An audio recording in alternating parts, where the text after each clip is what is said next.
Good evening, everyone. I call this meeting of the Schertz-Cibolo-Universal City Independent School District to order. Let the record show that a quorum of board members is present.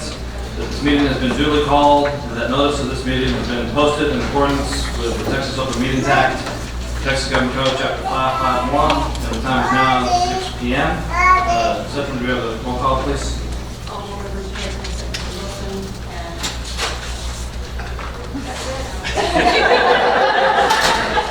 And just for the record, Mr. Mark Wilson is running a little bit late, but he does plan on being here tonight. He was held back due to work obligations. And at this time, could everyone please stand for the pledge to the allegiance to the flag? Pledge allegiance To the flag of the United States of America and to the republic for which it stands, one nation, under God, indivisible, with liberty and justice for all. Texas pledge as well. Honor the Texas flag. I pledge allegiance to the people of Texas, one state, under God, one and indivisible.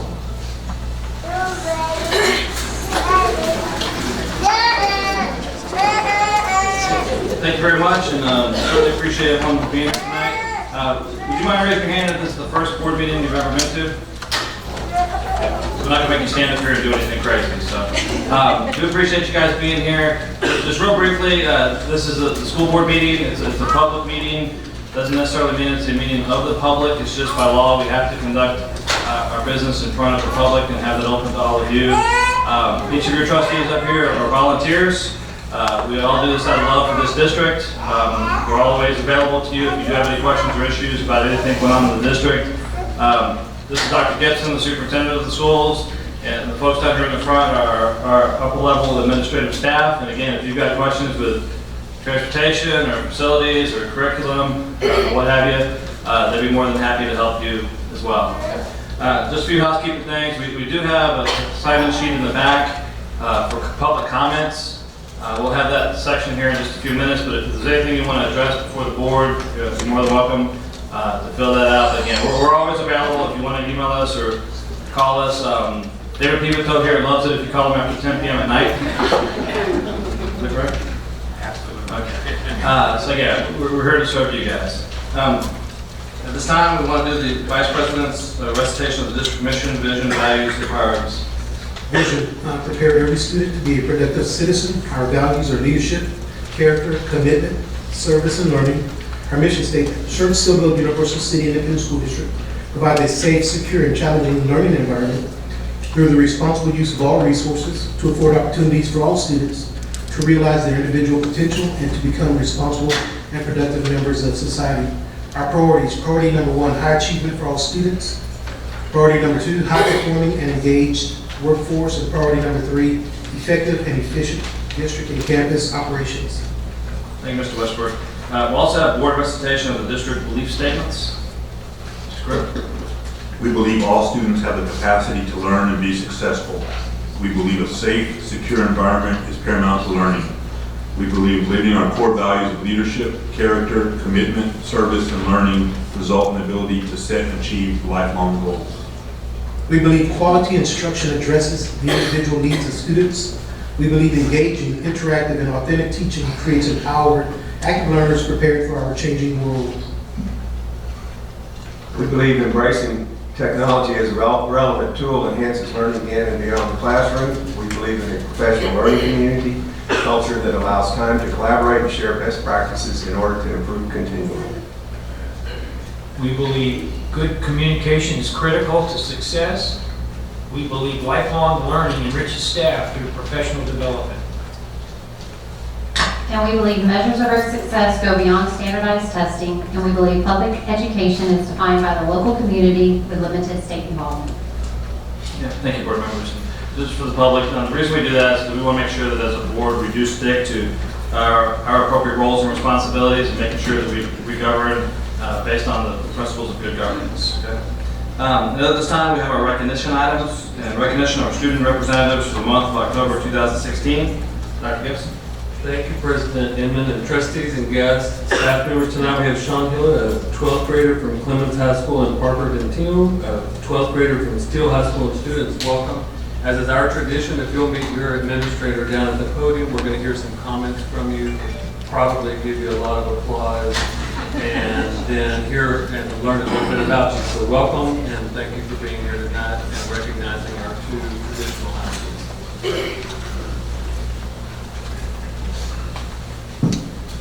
Good evening, Dr. Gibson, President Inman, and members of the board. Tonight I am honored to introduce Sean Hilla, a senior at Samuel Clemens High School, representing our culinary arts program. Sean's mom is in the audience. Mrs. Tomlinson, will you please stand and be recognized? Also in attendance tonight is our very dedicated Samuel Clemens High School culinary arts teacher, Miss Amanda Tharp. Will you please stand and be recognized? Sean has earned a commendable reputation with teachers and peers alike because of his commitment to academics and his campus community. Currently, Sean is ranked in the top 15% of his class with a GPA of 96.9, and he has acquired almost 250 community service hours around campus throughout his high school career. Sean has been involved in culinary arts the last 2 years and has served in the Air Force Junior ROTC program the last 3 years. Without further ado, Sean Hilla.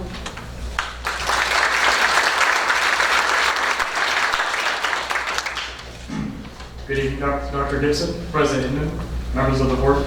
My name is Sean Hilla. I would like to personally thank all of you for honoring me as a student of the month for Samuel Clemens High School. Today I would like to talk about the culinary arts program at Samuel Clemens. Each year we have students with passion for culinary arts go to competitions representing Samuel Clemens. Last year alone we had students compete at a regional and state level competition. We also have many community service opportunities for culinary students to help with the school and community. Such opportunities include working at local food pantries, raising money to help food childhood hunger. I myself have already completed 1 year of culinary arts, and I'm continuing my second year this year. For me, culinary arts is not just a career class, it is a place to learn life skills, how to deal with stress, how to become a great follower, a great leader, and most importantly, it teaches students how to better themselves as a whole. It prepares them for life after school. If they may be going to college or straight into the workforce, the skills learned in culinary will always stick with them. My personal plan after I graduate from Samuel Clemens is to go to college for culinary arts and to earn a business restaurant management degree. I am ever so glad for the many opportunities given to me by the school district, and I'd like to thank all of you for those opportunities and for the honor of being a student of the month. Thank you all.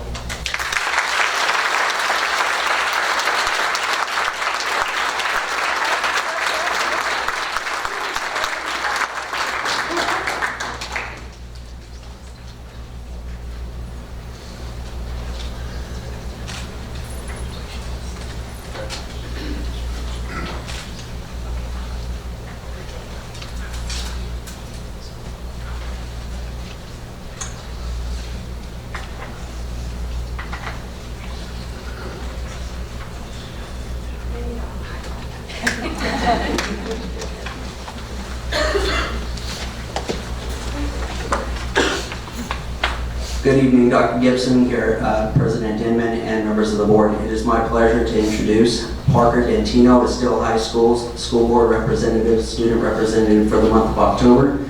She is accompanied here tonight by her parents, Mr. and Mrs. Dantino. Will they please stand and be recognized?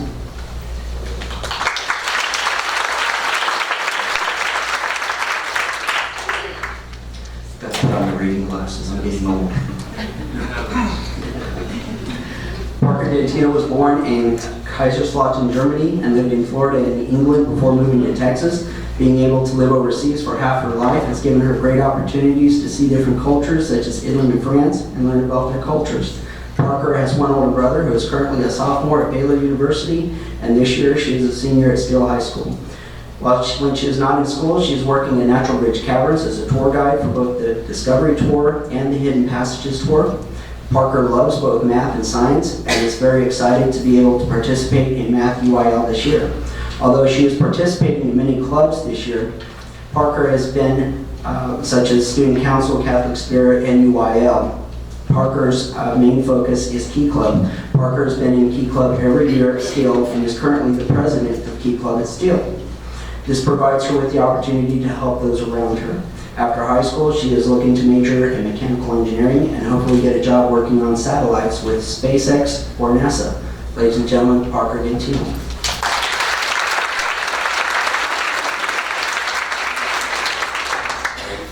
Okay, so hi, my name is Parker Gentile. Like Mr. Cisco said, I'm a senior at Steele High School and president of the Key Club. So Key Club, simply put, is basically community service. So every Saturday, we do some type of service project, such as working at the food bank, the local animal shelter, or picking up trash on the highway. Although we do many different events throughout the school year, we also do many large projects. So one of our larger projects we completed so far was the color run back at the beginning of October. We did that to help raise money for Kids Against Hunger. We're going to continue to raise money throughout the school year, but our ultimate goal is to buy a food pallet. So basically, when you get the food pallet, you separate all the food, whether it's rice and beans, into bags, and you send them to children in third world countries so they'll have easily accessible food.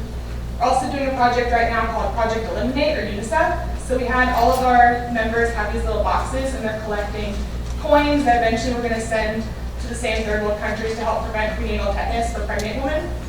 Here in the United States, we all have to get a tetanus shot, but in these countries, they can't afford them. So we'll send over money to help them buy the shots, because usually they're about 80 cents, so for us, it's not a big deal. But for them, they just can't quite afford it.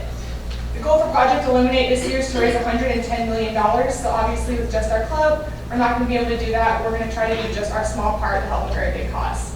Also, one of our final programs we're doing this year, this is personally my favorite, so we're trying to help our local community in particular. Because my mother's a pharmacist, she's mentioned how many different medications can interact with each other and can even cause death if taken in the wrong combinations. This is also mentioned by a family friend as an EMT, so he told us that whenever they're called to a house, it's often difficult to try to treat someone because they don't know the medications they're using. So they can end up giving them some type of drug, thinking that it's going to treat them, save their life, but it can instead end up killing them. This is very dangerous for the elderly population because they on average take more medication.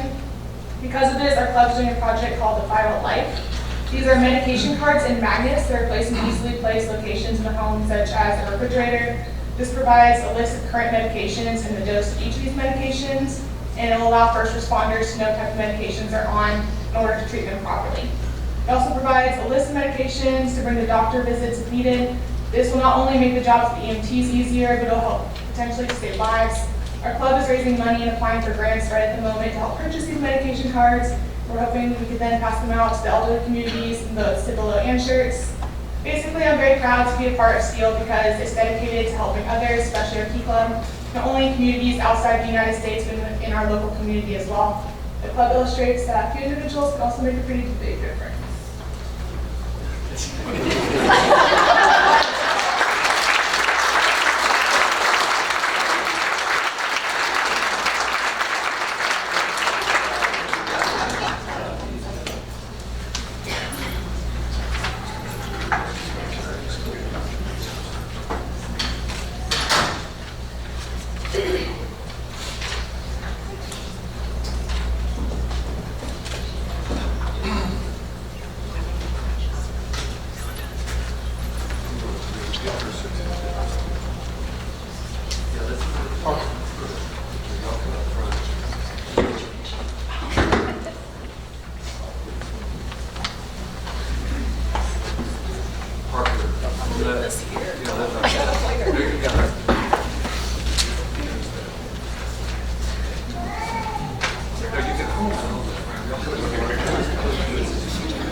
For our student group representatives, the good news is that you're not going to have to stay here until midnight with us, okay?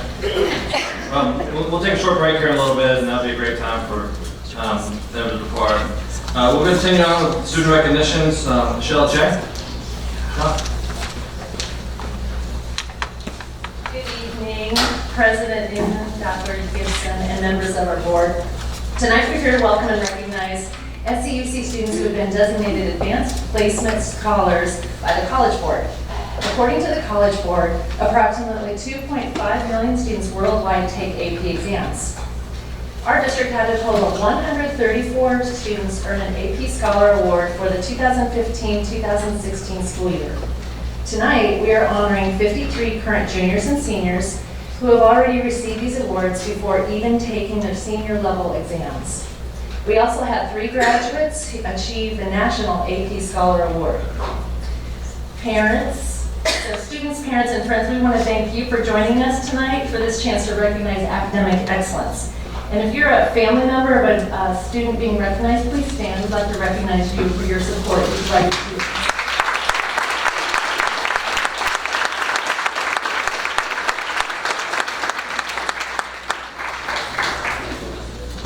Students, and they're out in the hall, so they're not going to get to hear this part, but congratulations on your accomplishments and best of luck in May when you will undoubtedly add to your AP successes.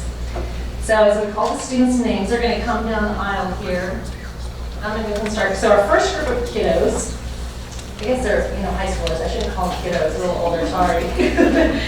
Our students from Clemens who are named AP Scholars. And to be designated an AP Scholar, that means that they earned a 3 or above on 3 or more exams. So come forward as I call your name out, please. And I apologize in advance if I mispronounce any names. Reagan Aldersey, Greg Boscos, Sydney Crowley, Stephen Jones,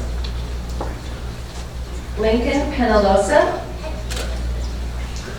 Holly Rapman, Haley Ritchie, Nicholas Shadrock, Andrew Sturdivant, Michael Taylor, Samuel Valle, Parker Wallace, and Sydney Zentig.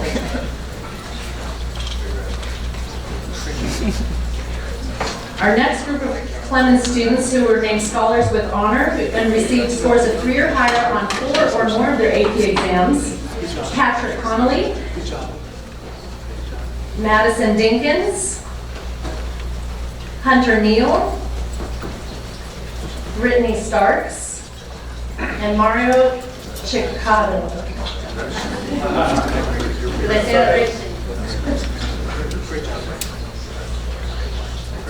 And then our Clemens students who are seniors with distinction means they earn scores of 3 or higher on 5 or more exams. Madison Benzor, Sydney Fisher, Brock Jones, and Jaden Wood.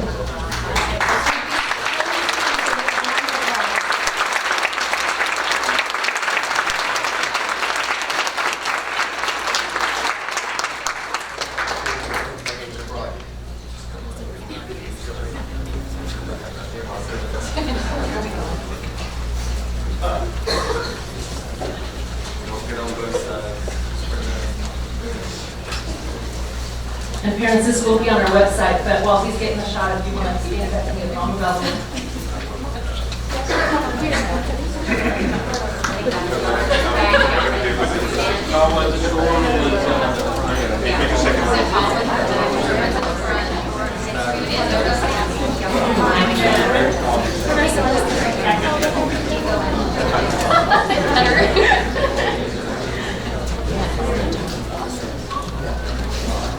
Oh, gosh.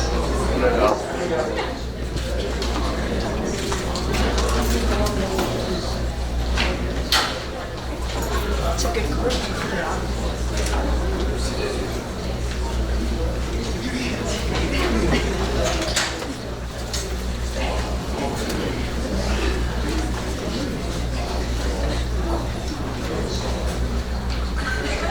Your cheeks hurt yet?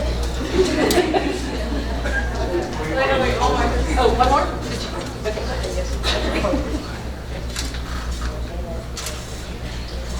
Congratulations.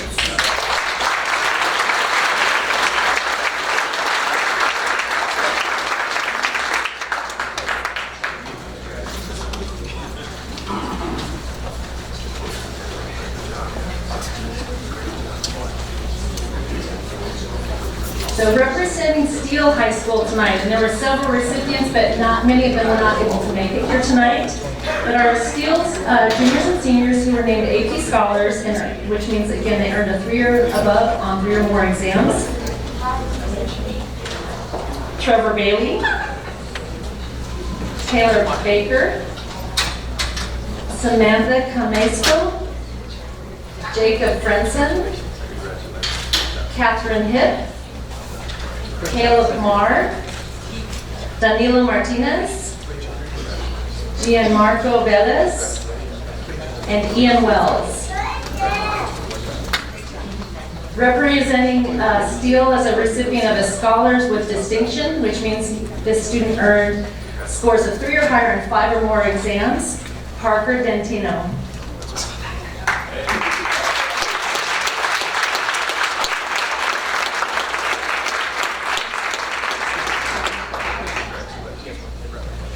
And like I said, there were several more from Steele, but they were not able to make it here tonight. Congratulations. Families, if you want to take minutes.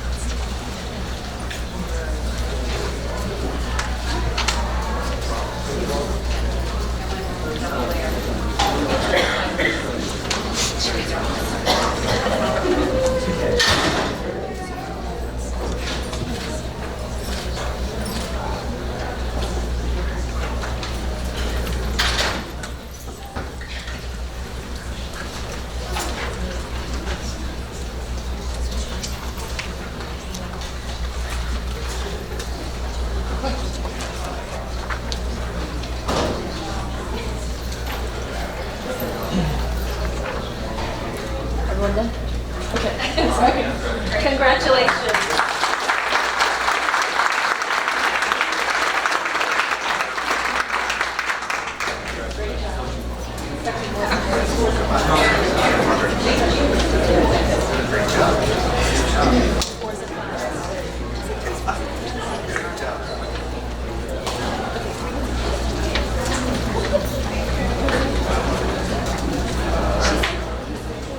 We'll move on to the recognition of our staff members.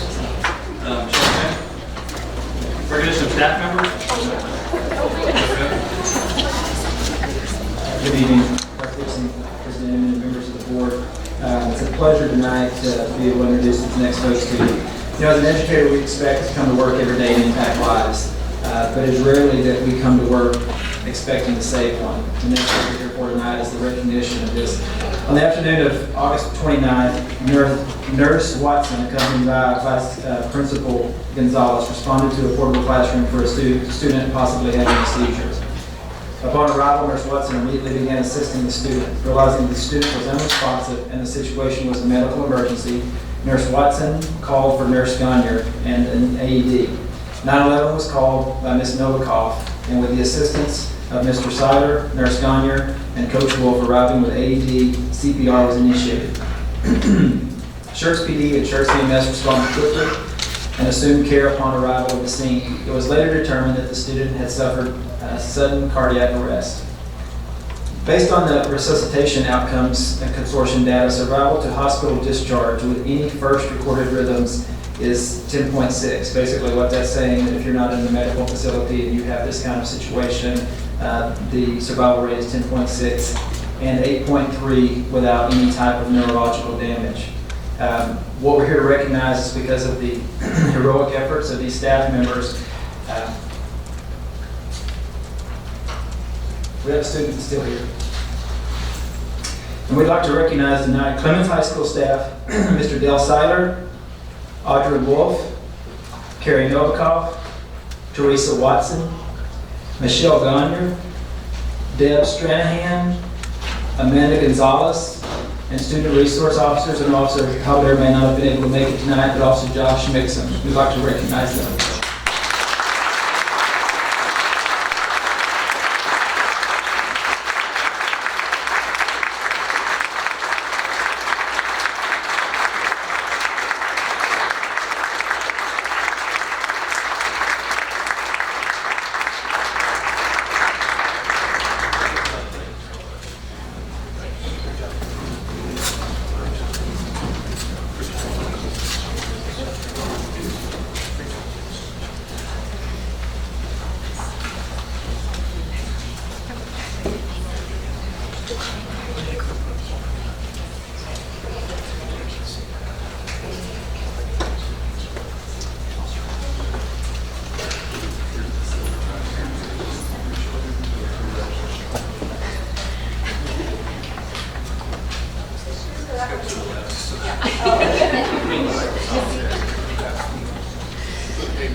You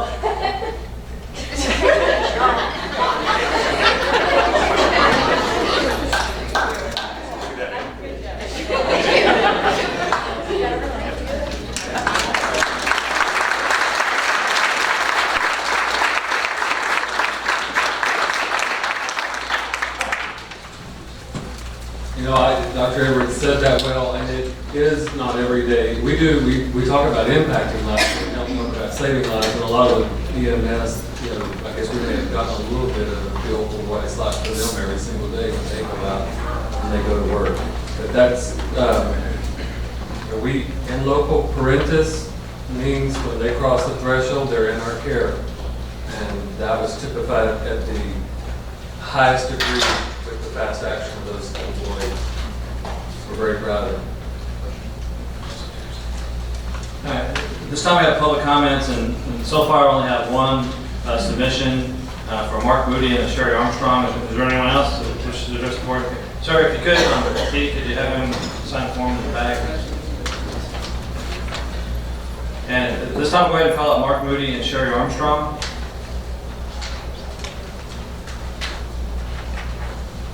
And it looks like they're here on behalf of the Randolph Metrocom Rotary.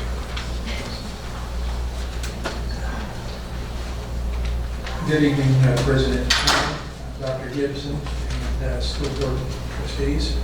We appreciate y'all's time tonight to give us a couple of minutes to make a presentation that we do annually from the Randolph Metrocom Rotary Club.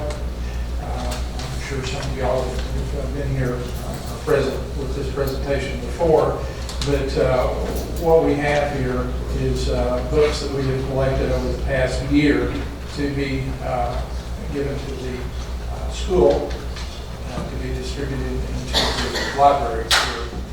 These books are donated by us in the name of speakers that we have come to our club. A couple of times a month we'll have speakers come, and instead of giving them a gift for coming to speak to us, we donate a book and we put their name inside the book as a recognition for their time and their trouble coming to speak to us. I would also like to just take a minute to let y'all know about one of the things that we do to help support the great work that y'all are doing here in the school system. We have an annual golf tournament that we just had this past couple of weeks to raise funds. It's Fairway for My Kids benefit. And these funds are used from time to time. Teachers have students who come to school lacking basic needs that, if made available, would make their school time more productive. The Judson, Schertz-Cibolo-Universal City, and Marion ISDs, along with Northeast Methodist Hospital and the Randolph Metrocom Club, formed a Greater Randolph Area Partners in Education Foundation to assist these students. They're able to provide students in need with essentials not available to them or difficult to obtain from any other source in our area. This includes assistance with health issues like glasses, hearing aids, medicine, as well as shoes, warm clothing, and school supplies, or other items deemed necessary. Many of these students fall through the cracks because they don't qualify for help from governmental providers, or red tape just makes it very difficult for them to get these needed items. So to date, since 1996, our club has been able to raise $358,000 to go towards, we think, a worthy cause. So I just wanted to mention that too. So thank y'all for all the work that you're doing, and I just wanted to present the books that we've collected here to y'all. Well, Mark, typically the board doesn't respond, but if y'all have, this isn't a response, but if y'all have 30 seconds, would you stand right here and let us take a picture? It's not a response, but you do this every year, so let's get a quick picture of you. Yeah, right here.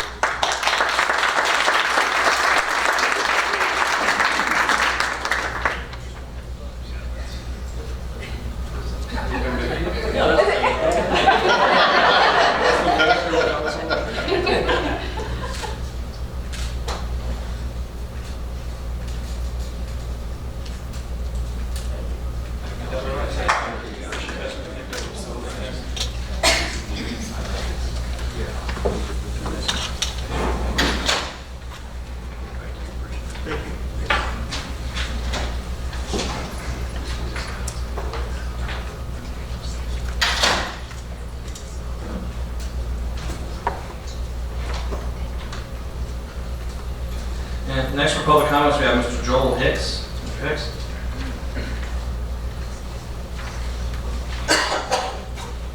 Good evening, Dr. Gibbs and President and trustees. We usually have council meetings at the same time that y'all are having council meetings, so I haven't been to one of y'all's meetings in a long time. So I was able to come and speak to y'all. I know I've spoke to Dr. Gibbs several times about the district stadium. I also have talked to you about parking issues.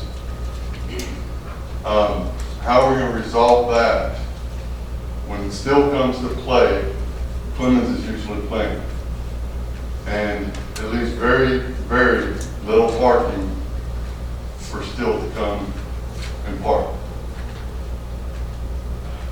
I know that you and I have talked, Dr. Gibbs, because of monies, we don't have it, we don't want to raise taxes, all that.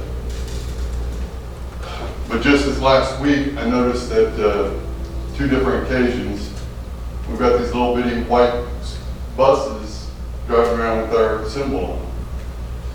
What, I know you just said you can't respond to it, but I'd like to know what those buses are for. I noticed one was a van one morning, and another was like the little bitty yellow school buses, but they were just painted white with y'all's emblem on it. There were people in it. Could have been students, could have been staff members, I don't know. But we're spending money on that. Why do we spend money on a white bus whenever we've got buses here that we could have used those for transportation of this? I mean, what I'm getting at is we're spending money. I'm trying to find out why we're spending money whenever we've got some issues. Granted, I know that athletics is athletics, not academic. My son graduated cum laude over at Still 2 years ago. My daughter is here at Dobie now, doing very well. I commend y'all on y'all.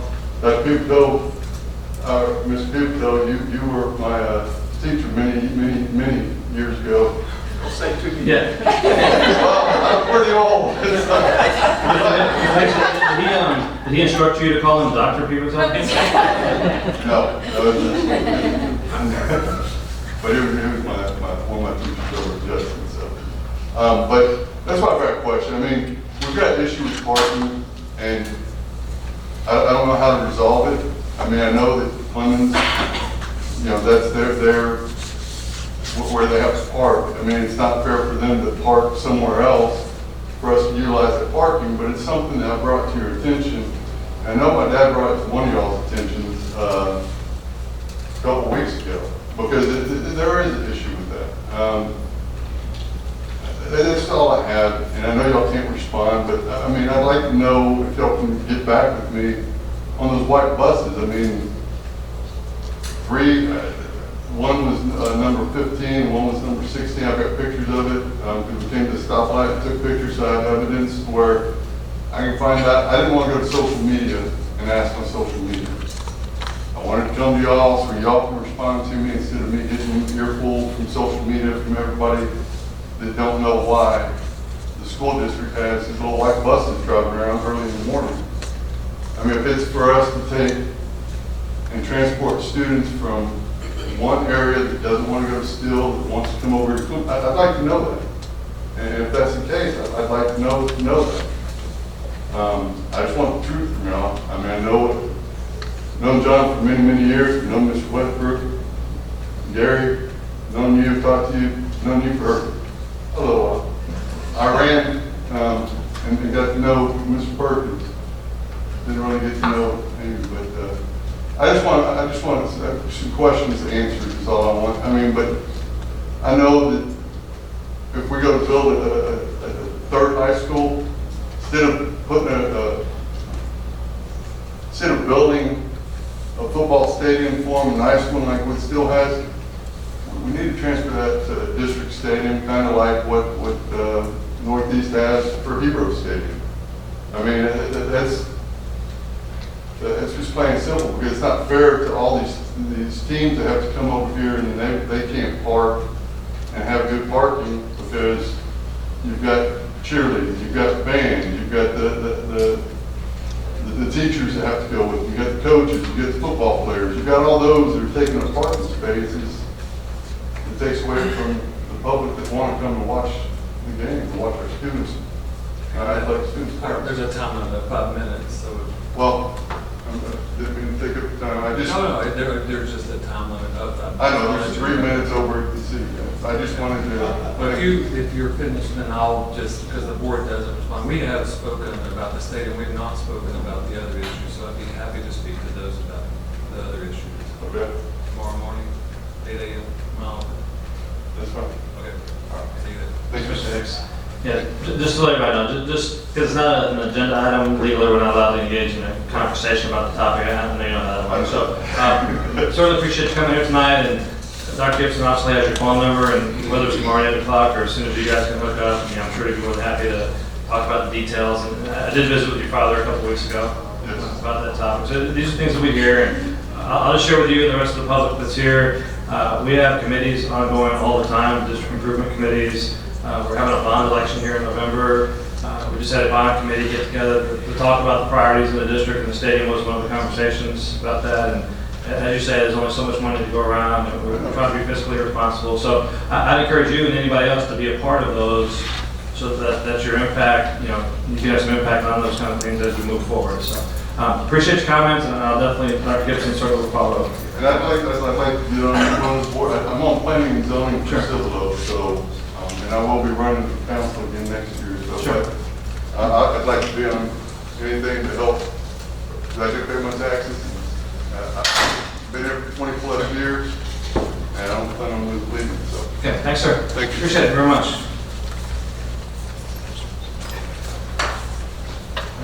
Any further public comments? All right, we'll move on to the report on board advocacy, trustee visibility and commitment within the district, the community, and with other governmental entities. And at this time, we'll do a review of the monthly board member participation and involvement. We normally just go down the row here, and if any board member has anything that they've been involved in over the past month, or any observations they've made, or things that they've participated in, this gives them an opportunity to share that with the other board members as well as the public. And after this, we'll take a short break for those of you that may want to head out at that time. So, Mr. Career, anything? Well, it's football season, so I haven't missed too many football games, so I'll throw that out there right from the very beginning. Other than that, along with everybody else here, we went to the TASB board, the state convention in Houston, which I'm sure some of y'all will go into a little bit more detail about. One of the other things I got to do, which I'm very passionate about, is I got to teach several times at Region 20 this time around, and I taught child abuse investigations and partnerships with school nurses, counselors, and a few other people, and I think I'll be doing it again in November. So I attended the regional luncheons that they had, the Tri-County luncheons and the other ones, but other than that, it is football season. Mr. Rushmore? Nothing, thanks. Well, I'll say on his behalf, for everybody's benefit, I did see him give the speech of a lifetime at the TASB convention. Kind of makes me wonder why you're not running for president of the United States, but it was very impressive. I wish we had a video here.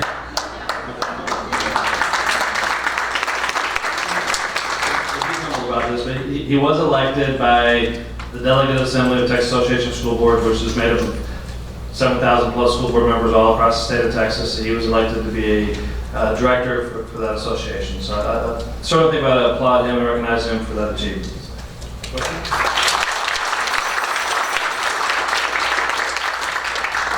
Since you brought it up. No, I'm not gonna, what do you mean speech of a lifetime? I've done it every now and then. But no, in that vein, Gary Raymond came to me maybe about 6 months ago and approached me with that idea and supported me all for the last 6 months. He was really supportive, and he drives back, helped me secure the endorsements from Atascosa County. Dr. Gibson said he received numerous phone calls from many superintendents, and he vouched on my behalf. So it was a total teamwork, from beginning to end. And so I appreciate everybody on this board.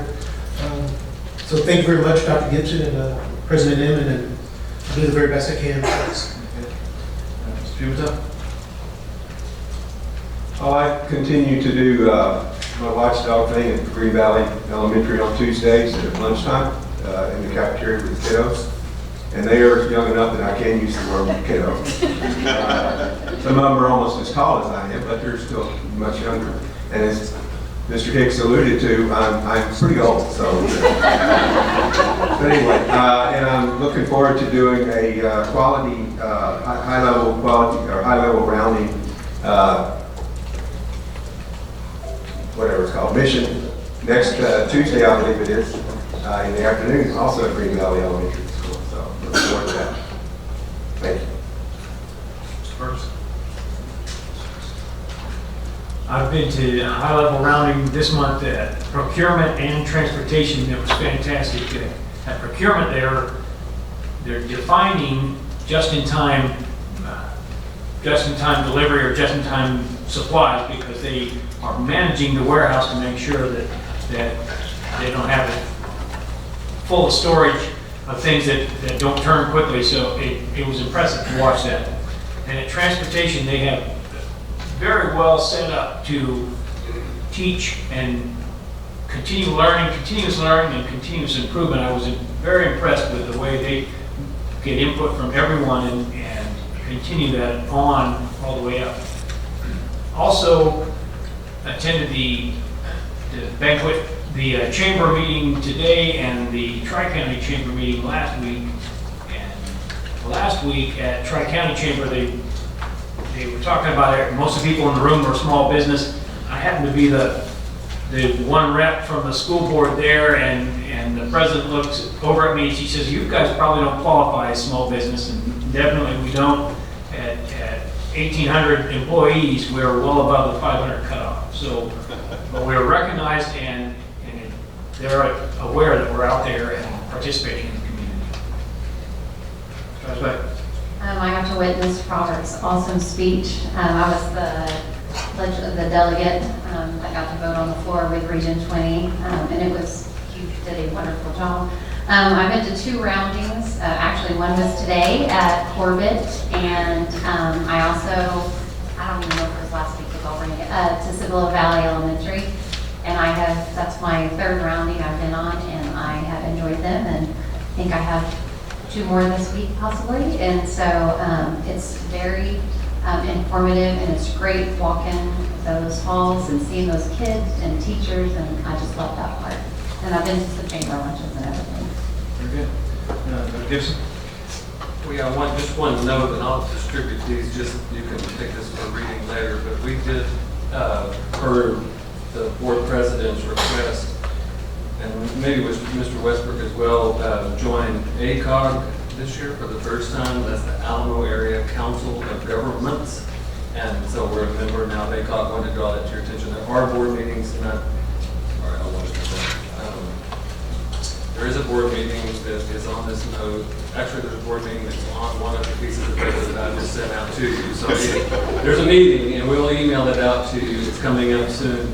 I was just glancing at the meeting topics, and so there are things that mainly relate to municipalities, but in an indirect way that month that is impacting us. So I do think it's prudent for us to have a person or 2 there at these ACOG meetings. The other thing Ms. Etram, we're just going to mention, she redid in OneNote, we're transitioning to Office 365. The trustees, and we'll do a session on training, but you're able now to go in and to log in your own events, and then it'll just build one master sheet so that we don't have to send emails and chase things. So we'll have one master list here at the board meeting. In time, we'll get there. So we're all learning it right now. It's very impressive the way she said about it, but that will be available starting next week.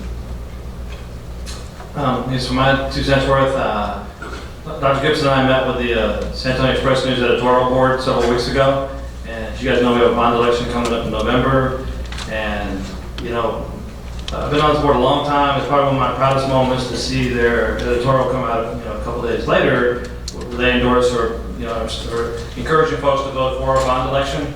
And some of the quotes that they had in there, this district acts in a fiscally responsible manner. They pointed out that the last 2 bonds that we did came in under budget and ahead of schedule. And I got to tell you, when you meet with those folks, it's a little bit scary because there's no telling what they're going to write about you. But I have the utmost confidence in this district, and we went in there with the numbers, and we know we have good governance, we know we have good staff.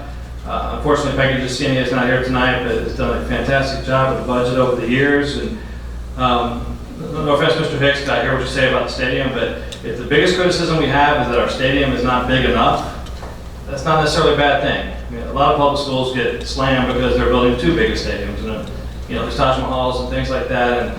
And just goes to show that we have focused on being fiscally responsible around here and putting that money back towards teacher salaries and academics. And we have fantastic sports programs too, even though we only have one stadium. So it's something we definitely need to work on. But just a really proud moment for me, I think, for our district to actually see the Express News that they're going through this current election cycle, and you guys have seen all this stuff back and forth, but to actually write a positive story about a public school district in and around the Bear County area is a really major thing for this district. So that was a good thing that happened last month. So true. Anything else from anybody? Okay. Well, and I may, Ms. Jaskinia is not here tonight, and since you brought her up and fiscal responsibility, we will do a little bit of recognition maybe at the start of the next meeting. She actually has Ms. Maloney with her at training, and for those of you in the audience that aren't aware of this, it's succession planning. Ms. Maloney will be taking Ms. Jaskinia's position as our budget manager, the primary budget manager for the district. So immediately succession planning kicks in and they're gone. They're at a 3-day, I don't remember what it's, budget 101 or, yeah. Paige is better shake out some brain space, but she's got a lot. She's going to learn a lot in the next few months, but they're doing that today. We'll talk about that in the next meeting. Anything further? All right, this time let's go ahead and we'll take a 10-minute break. We'll re-adjourn back at 7 p.m. For those of you that want to head out at this time, good time to do it. And for our student representatives, appreciate you guys being here, and best of luck for the rest of the school year. Okay?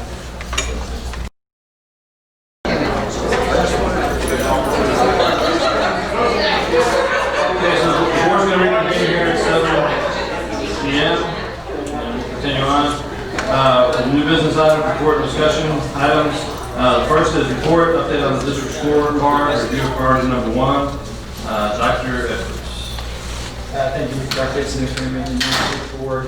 It's a pleasure tonight to report to you on priority 1, and as we know, there's a little bit different processes and formats this year than we've done in the past, and really emphasizing on what we're calling, I guess, our power goals or our dashboard goals, and that's 1.1, 1.7, 1.8, and 1.2.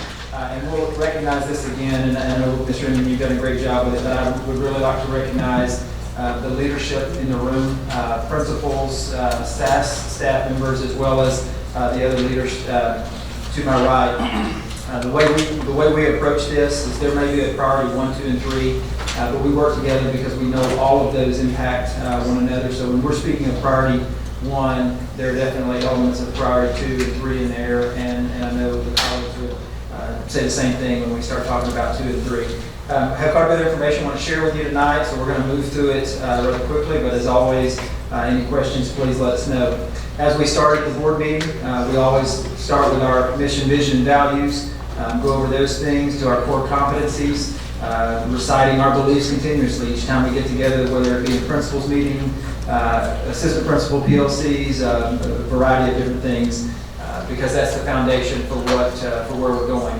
Again, looking at our priority goals, focus on those ones that we've talked about, but not losing sight of any of them, but really bringing home those 4 priority 1 goals that we discussed in the priority 3 and 2. And we talk about our beliefs, and this is how we look at that. Our beliefs are really the big rocks for us, or the majority of the iceberg, and that moves up into our structures and patterns. The goals are what we're going to report on, or the events are what we're going to report on tonight. That's the end in mind, and this is another way to look at it. Because really below the surface is the work that goes on. We're going to hear tonight a little bit about the results and how things came in towards the end of last year, and we are where we are in that regard.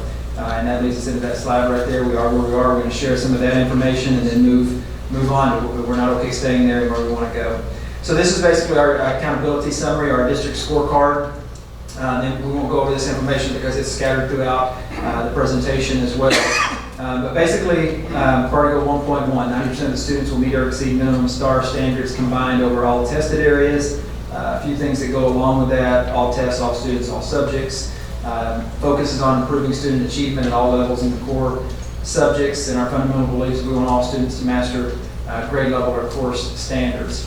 One thing to bring to note: when we shared our the last priority 1 report with you last spring, it had just been proposed by the commissioner on a different or a gradual phase-in for the phase-in standard 2. Well, that was a proposal then. It has been, it was approved, and that's what the scores were based upon this last year. I know this is kind of a blurred example, but this is just an example of the phase-in over the next several years, just for some of the grade representation here. So some of the scores you see tonight are with that next phase-in accounted in that. And basically, in Index 1, this is how we came out: 82% passing in regards to that. And as you know, there's several districts that we compare ourselves to. Obviously, those in our area: Kermau, New Braunfels, Judson, Northside, Northeast. But we also take a look at those districts that are more like us, if you would, by size, demographics, those type of things. And we typically compare ourselves to Georgetown, right at 35. Burleson's also right at 35, just a little bit further towards the Fort Worth area. Grapevine and Colleyville, because not only looking at academically and aspiring to be, or not to be them, but learn from them, it's also been the flip side in several areas as well, where we've had them come visit our district over some things. And then Wiley is one that we often benchmark ourselves against. That they have a great system going on right there, and we certainly aspire, and we talked about this not the other day, not to beat them, not to meet them, but beat them. And in doing so, that's really a product of how our students are achieving. But you can see here the scores come in at 82%, and based upon that new standard, how it impacted some of these other districts as well across the board.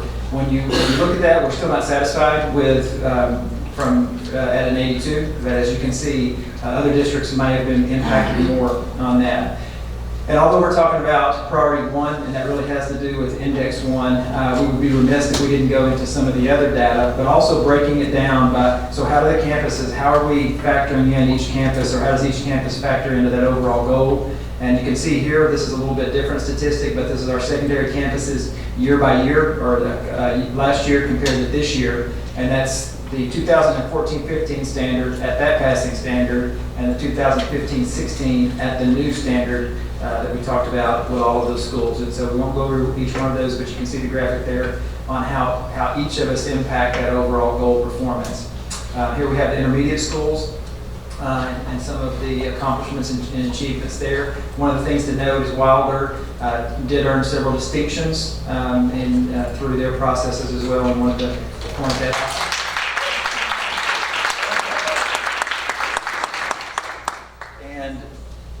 okay, she just got here, and I know if she wasn't here, we would have clapped anyway.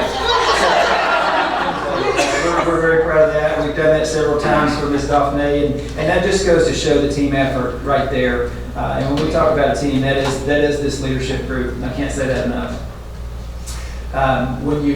So of course, here's our the elementary comparisons year by year, and it goes back to we are where we are. We're not okay staying there. We're going to work to get to where we want to be.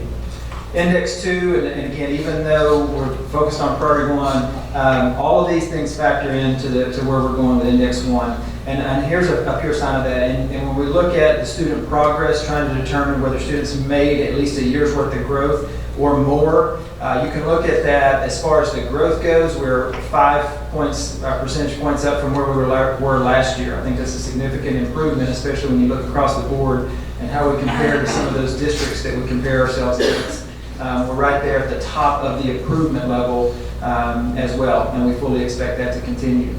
Index 3 is also a significant part of talking about priority 1 or goal 1.1, and that has to do with closing the performance gaps. How are we working to help close some of those gaps, especially in our economically disadvantaged students and our 2 lowest performing student groups? Our fundamental belief there is we want to close the gap. We want all students to learn. We want all students to learn up to their full capacity. And again, you can look across the board and compare to some of the other districts. We were sitting pretty well, but it's the continuous improvement that we talk about. And we did improve slightly, and you can see several of the districts were impacted probably by that, the phase-in level, but we're continuing that momentum, gaining just as much as any of those that we compare ourselves against, and we're going to continue to do so. Index 4, post-secondary readiness, and we'll go into a little bit more of the dynamic of this one. But again, it measures what's that post-secondary readiness. Fundamental beliefs that we want all students to be prepared for success after graduation. And you can look here, this is definitely one of the things that we're proud about right there. Equal in grade line Colleyville and ahead of several others of the districts that may be outperforming us in 1.1 now. But again, we're showing that growth in all the indices and in all areas, and we're very proud of that. Index 4 is broken down 4 different ways. One of them is post-secondary performance. Based on that, it's basically the percent who met final level 2 in 2 or more tests. And you can see there we don't have the increases, but we did increase in that as well, and how we fare across the board on that.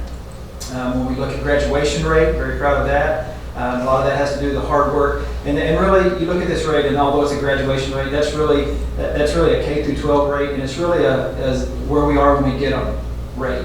Because one of the things that we constantly have to look at is with 500, 600, 700 new students a year, they're coming to us with varying levels of proficiency as it pertains to that. Some who may not even have been in the state of Texas, especially with our military community, and trying to catch those students up. So we view this graduation rate as from whether they come in, whether that's kindergarten, 6th grade, 7th grade, 9th grade, to where we get them and how we help them graduate and be ready for that. And you can see that's a statistic to be very, very proud of in regards to that. Also, another component of Index 4 is the graduation plan. Those students that are graduating either on the recommended high school plan or the distinguished plan as it pertains to some of the changes with House Bill 5. And again, top of the charts on that. Another place to hang our hat and be very proud of is basically what this is signifying is that we have a very low number of students who are dropping to a minimum or foundation plan as it pertains to that graduation plan. And we're certainly encouraging all of our students to graduate above the foundation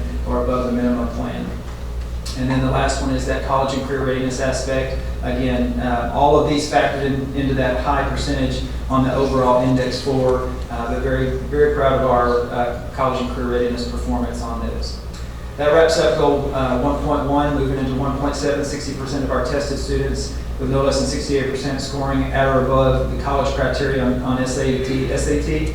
And as we pointed out in October in the past, this is really information that we'll get with the December TAPA report, so there's really not any new information to share from where we were last year. One note on that is that last year was the first year that we offered SAT during the day, so we basically provided the SAT, 2 portions of the SAT to all of our juniors, and so we'll definitely see a rise in our participation rates.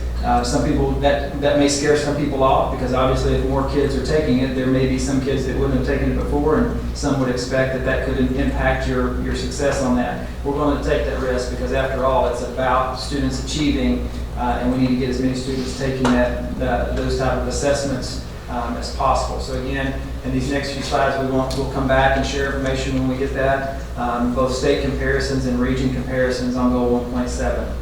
That moves us into 1.8. This is a great deal of emphasis for our elementary schools. 90% of our students reading on grade level by the end of the 2nd grade aligns with several of our beliefs. And this is how we're looking at the 14-15 year. Again, this is comparing where we were last year with 15-16. And you can see, especially in the 1st and 2nd grade, some pretty good increases in the end of year data that we have with that. If you remember, that first year was that transition to a new reporting system that we worked through, and we're beginning to be more accustomed to using that assessment. I feel like that's a much more relevant assessment for our students to lead us to that goal 1.8. We'll break it down a little bit more, and this is kind of a confusing slide because you can see on the right is actually the end of year from last year, the orange, corresponding with each grade level on how basically we started the beginning of this year. And when you look at that, 2nd grade is a perfect example, 77 being higher than 74. That doesn't mean that our students are already coming in at a 77% mastery rate on that end of year test. That's based upon a beginning of the year assessment that will build over the course of the year, but it is a good indication that our students are coming in with a foundation that we can build upon and meeting that goal 1.8. And you can see that at each of the grade levels. Obviously, the kinder is blue and blue alone because we don't have data from the year before of that cohort of students working through that. This is how the beginning of the year came in for the different varying campuses in kindergarten, including the students of Cibolo Valley and Schertz, who were primarily Spanish speakers or in the Spanish program. And then also in first grade, we do have the statistics here and share how each campus fared at the end of year last year and how we fared, or what our data indicated at the beginning of the year based on that beginning of the year criteria on that assessment. So to get a good foundation for that continuous improvement and to keep us moving in the right direction on that. Again, second grade, this is where we sit by campus. And all of this data broken down by campus is important for something that we'll share in just a bit on our approach and how we're really trying to break that down and cascade the information that leads to those goals, the district goals, and reporting and the way we're doing that. 1.10, this is going into that. Again, this has been a successful area for us, and this last year was no exception. 90% of our students participating in high-quality extracurricular activities. To share something, here's the incremental goals that we've set for last year. It was 88%. Part of that goes into the way we measure part of that and monitor that is our Lone Star Cup standings. And we've reported this each year. You can see that in 15-16, both of our high schools were in the top 30 of that. So basically, you're probably talking the top 10 to 12% of the 6A schools in the state. One interesting note there is obviously, this is based upon a lot of it on post-season or post-performance, whether it has to do with band or athletics. In our district, and obviously know this, Mr. Carew alluded to football season a while ago, but it goes beyond football. We have a very competitive district. Every team, I believe it's every team sport, Ms. Sosa, if you're here, correct me if I'm wrong, every team sport at Clemens went to the playoffs last year. That's correct.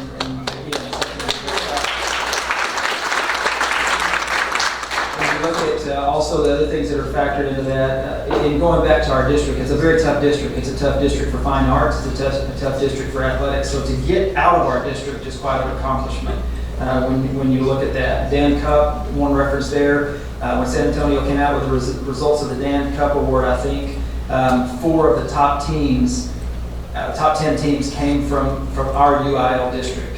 2 of those being our 2 schools. That's pretty impressive when you look at the greater San Antonio area and the impact on that. Fine arts also a big part of that in not the Dan Cup, but in our Lone Star Cup standings. And I'm going to talk a little bit about the work that Mr. Lott has been doing with fine arts as well. But again, very proud of where we are as a district in regards to that standing. When you look at this, again, this has to do with our participation. It was up on every campus, and you can see up significantly in some areas. That was a big focus for us last year. It's in alignment with that goal, and we come in at 89%. So that incremental goal we exceeded. For last year it was 88. We came in at 89%, and we're going to continue to push until we reach that 90% goal. So very proud of that as well. Our campuses work very hard on providing a variety of activities for our students to participate in and really continue to work and to push in that setting. Some of the ways that we go about with that student participation, we mentioned these last years, and we've continued these as well, and trying to find out what students are interested in and continue to push that and work through that. Some of the things that, with Mr. Lott coming in, a real focus on fine arts has not only been the extracurricular, but also the curricular component of that, because one would say that in order to be effective in the extracurricular components of fine arts, there has to be a good foundation in the arts during those class periods. And so some of those things we've started focusing and are in the process of doing a fine arts audit. Mr. Life and our auditor went to, I think, every campus, talked to teachers, looked at equipment, a variety of things to do a comprehensive look at our fine arts program, what we need, what's going well, equipment that we might need, curricular aspects of that. And so online survey was part of that, and one-on-one districts with the campuses. The highlights, what were noted so far is excellent elementary music facilities and equipment, good curriculum alignment in the secondary visual arts classes, and a few items noted that were easy fixes and those things that we can work on. But this report is going to give us a comprehensive look at how we align our curricular components of fine arts, and that moves us into the high quality programs for our fine arts students. that's basically the data on we are where we are. One of the kind of our calling cards is this year has really been on that teamwork, engagement, synchronicity, and perseverance. And that's why we started with the recognition of the whole team, because as this slide says, if we can all be moving in the same direction, we can dominate anything, any industry, any market, any competition, and we can continually improve in the efforts that we're doing. So that leads us to we're not okay staying where we were. How do we get to where we want to go? Some of these things you've seen before, and we're going to continue these practices and continue to focus on this in our schools across the board. It leads us to the definition of what we call ourselves professional learning communities, and this is what we aspire to be. We've made great progress in focusing on that. Teamwork, common goals, mutual accountability, ensuring learning, collaboration, results, and that we're focused on growing leaders while answering these 4 questions. We talked about that, a dream written down with a date becomes a goal broken down into steps become a plan backed by action makes your dreams come true.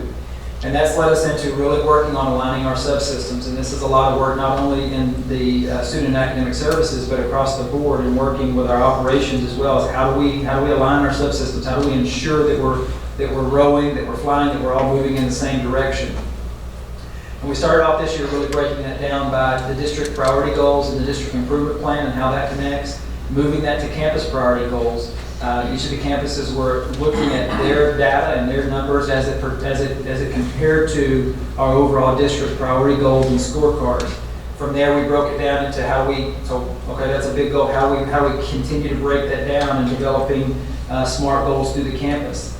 The other thing we've really tried to link is so with this new TPES and T-TEST evaluation system, how do we really use that as a growth monitoring and measuring system rather than an evaluative instrument, and really setting some of those goals with our principals and looking at those for growth opportunities for our principals and assistant principals, moving that all the way down into working with teachers to set goals in regards to student performance, in regards to priority 2, and engaging workforce, and in priority 3, effective and efficient operations. And all of that leads to student learning, and that's after all what we're all about.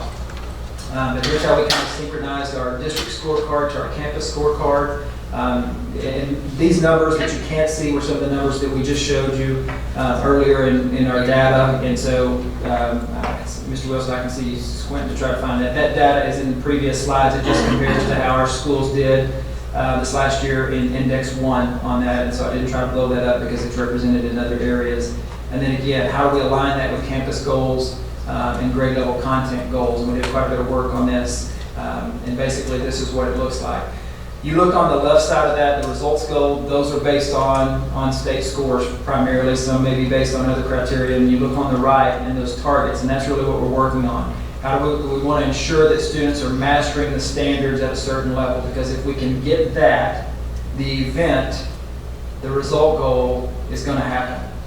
We're not focusing on the STAR test, we're focusing on learning. And you can also look at the bottom of that when we look at one is based on accountability standards. The other one is based on responsibility, and that aligns with our beliefs. We want all kids to learn. We want all kids to grow. Some big areas for us is really breaking that down. And this came from collaborative work with operations too, working on our 4 guiding work processes. What are we all about? What are we really focusing on? And it really came down to 4 areas: a guaranteed viable curriculum, and how do we ensure that? Quality instruction, and how do we ensure that? Balanced assessment. How are we going to know, and it aligns with those questions, how are we going to know if they've learned it? And then systems of intervention on how we respond to those that didn't learn initially, and how are we going to extend and enrich those opportunities for our students. One of the things I didn't mention is the data indicates also that our levels of advanced level 3, if you will, in regards to the STAR test are up as well. So our students that are mastering that test at high levels has continued to rise as well. The work on these 4 guiding processes really came from a cabinet discussions and work in that with the operations, they said, what are we all about? And I can remember Francisco saying, we're not about transportation. It's our job to get the kids there, but we're not a district that's focused on transportation. Mr. Skinny said the same thing. Well, we can't run the district without funding, but we're not a funding agency. We are an agency that supports learning, and that's how we kind of came to those 4 areas. We've continued that work and most recently have broken up into 2 areas. One is focusing on that guaranteed viable curriculum and balanced assessment because those align pretty well, and then also the quality instruction and systems of intervention because that aligns with how we're ensuring good quality instruction. These teams were built with principals because we know together we're much stronger and we're much smarter. So there's different focuses of these groups, but they overlap and intertwine so much that it's going to help us be more effective. It's also another way of growing capacity and building capacity in one another. And one other include research and recommendations and various things like that. Another area that we've really focused on that we feel like is really going to pay us big dividends is a balanced assessment approach, and we're going to talk about several pieces of that. But Rick Stiggins, one of the nation's best on assessment, says if we are finally to connect assessment to school improvement in a meaningful way, we must see assessment through different eyes and a different lens, and that's what we're working on. And here's some reasons for balanced assessment, and I'll focus on the last one. Balanced assessment is really a combination of summative and formative assessments. Summative assessments give us a chance for a student to prove what they have learned or what has been learned. But a formative assessment gives an opportunity to improve what a student is learning, and both of those are critical in that process. And this is kind of what we've created and been working on. It was really started with work from our principals on how do we create this balanced assessment system? How do we look at all of those things from classroom assessments to district common assessments to district benchmarks and checks, semester exams? What all goes into a comprehensive assessment? And this was the work that over many months with principals, how it started off. It has then been picked up, I say principals and our curriculum staff as well, and campus support staff, but we've also engaged teachers in the conversation, especially as it relates to this district common unit assessment. These are basically teacher created or at least teacher vetted assessments. We spent quite a bit of time working with our teachers on creating those good assessments for our students that are rigorous, that do lead to where we can answer that question. Here's what they know, and here's how we respond if they don't know initially, and how we extend and enrich. And we're real proud of the work that continues with our teachers, with our curriculum staff, with our campus administration principals and assistant principals in regards to this district common assessment, and feel like that it's really going to pay dividends in the future for us. We've also continued with the targeted planning process. It's aligned with the common assessments in those 4 areas, and again, answers those 4 questions for us. To build capacity, we'll continue to focus on transparency of instruction. We introduced a focus walkthrough several years ago as a formative manner, if you will, for teachers to receive feedback for improvement. Instructional rounds, kind of the state of the school. And then with this new T-test and T-PEST, I should say both the walkthrough and the formal observation are used as a coaching opportunity for teachers for improvement rather than an evaluative measure. And here's kind of how we run down all of the different ways that we show transparency in the classroom for improvement and growth. And it really comes back down to this, and you know, the most important role of instructional leaders to support change. Part of that is taking control of the professional learning community. Part of that is building capacity in one another. And part of that is really supporting deep implementation towards success. And all of these pieces are aligning to make that happen. We continue to try to be as top-down as necessary and as bottom-up as possible. The common unit assessments, the district common unit assessments are a great illustration of that. That work started with principals, but it has really been a part of working with our campus teachers and campus teams in that process as well. We recognized as a group these folks earlier, but again, this work isn't going to happen by itself, and I can't say enough about the leadership team, looking at this student and academic services, staff on that, our coordinators, and then also the incredible leaders that sit behind me out in this audience. This work, the improvement that you saw, that we shared, and in all of those indexes wouldn't happen without the teamwork of all those people. And it goes back to that slide in the top corner, and that if we're rowing together, and we are, we're going to be much stronger, much smarter, and much more powerful for student learning than we are if we're all going in different directions. So that's basically the Priority 1 update on 1.1, 1.7. Not much on 1.7, but 1.8 and 1.10. Thanks, Dr. Edwards. Dr. Gibson? Yeah, and then I don't want to stop any questions, but in conjunction with the slide that's up there, while that's up there, if I might jump in, October is actually, let me say it exactly right. National Principals Month. I don't know if the principals know that, but it is National Principals Month. October is.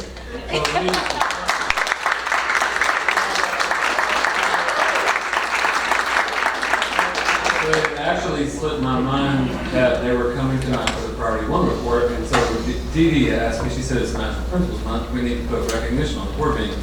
And I said, if you want to celebrate principals, don't make them come to the board meeting. It wasn't a requirement, they wanted to be. All right, good. I hear that. So we didn't put it on the agenda, but if I may, let me just say a few of the words that are on the promo that went out nationwide. Principals are expected to be educational leaders, disciplinarians, community builders, spokespersons, budget analysts, and guardians of policy mandates and initiatives. Principals set the academic tone for their schools. They work collaboratively with teachers to set performance objectives and maintain high curriculum standards. So said simply, we often say teachers are critical in this district, principals are pivotal. And so what we would like to do is take a picture tonight with our principals ministry, and if that's okay, right up here at the front. Is it okay with our principals?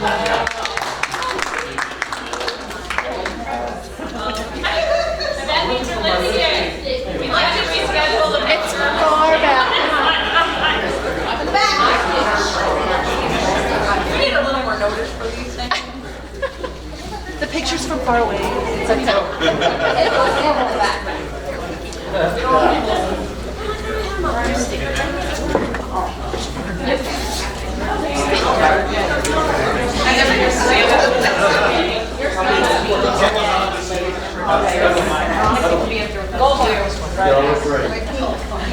It's really nice.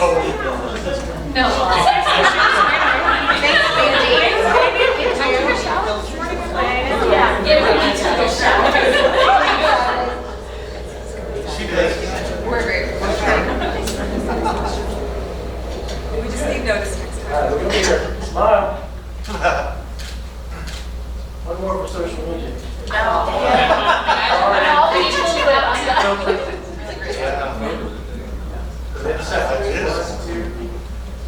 Thank you.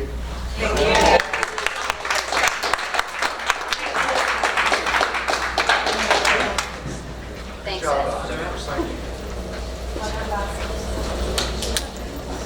Right?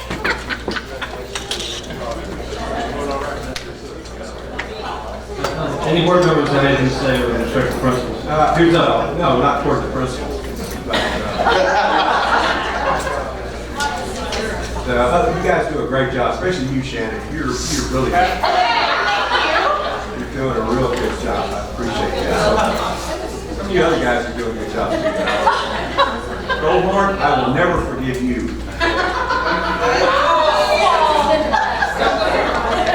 Well, it's not because of me, it's for someone else. Anyway, I was going to say congratulations, principal. You guys do a great job. Seriously, you really do. I know a little bit about what you have to do, but I couldn't do what you do now, believe me. I'm too old for that. But anyway, well, Knox is doing it, so I guess it is. Sorry, I had to throw you out. You got Vernon over here by himself. What's the story? Come on, man. I know you went to Rosie. Anyway, Dr. Edwards, I wanted to thank you for that report. You know, obviously, a lot of work, a lot of collaboration, a lot of teamwork. You got a lot of good people with you, and I do appreciate the information. It's you know, that's what we're about, and I don't know, I can't really verbalize how important that is to me to hear those kinds of things, and we are not happy with where we are, but and we're going to get there, and because I see this, what you guys are doing, and I appreciate it, so thank you so much, and thank your team, you guys do a great job, we appreciate it, thank you so much, and principals, hang in there.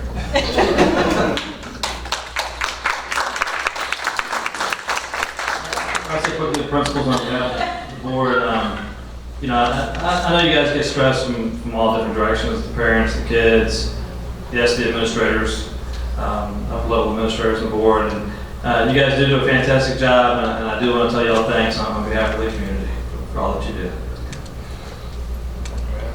I got a quick question. Mr. Evers, about Goal 1.10. In your report, it showed that on the Lone Star Cup, in the past, we've done something, I think it was just more a little bit local, you know, the SCUCISD Cup or whatever it was. Are we discontinuing that? I mean, are you only going to go with that as a indicator of our high quality extracurricular activities? I mean, can you help me out? Understand that a little bit more? If I may, Dr., we're going to recalibrate with Mr. Lapping. Right, I just, okay. We're using this as a zero. Gotcha. No, I understand. Just making sure that if the direction was to go away from that, or you're coming up with something different. Something different. You know, we're always talking about, that's why the board made it, the word's high quality. Right. You know, so just making sure that we're not just relying upon the Lone Star Cup. So you're coming up with another type of measurement, basically. So, okay. No question. All right, since it is it principal? What is it? Living Health is a principal? Or National Principal Month? Are we going to allow them to They are leave? endangered species. Are we allow them to leave, or do they have to stay for the remainder of the meeting? Everybody can leave except Goldmore.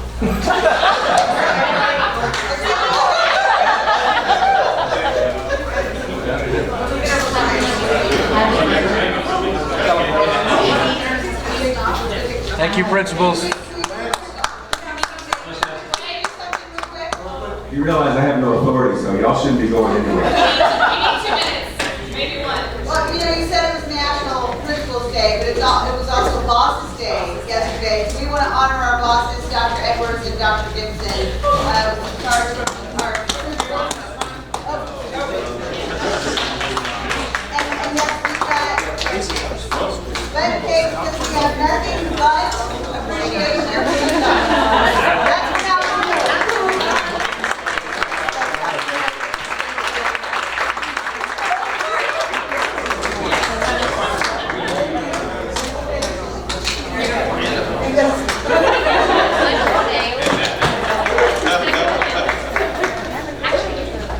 Now we're really done. Well, I think it's snoozing, but man, I actually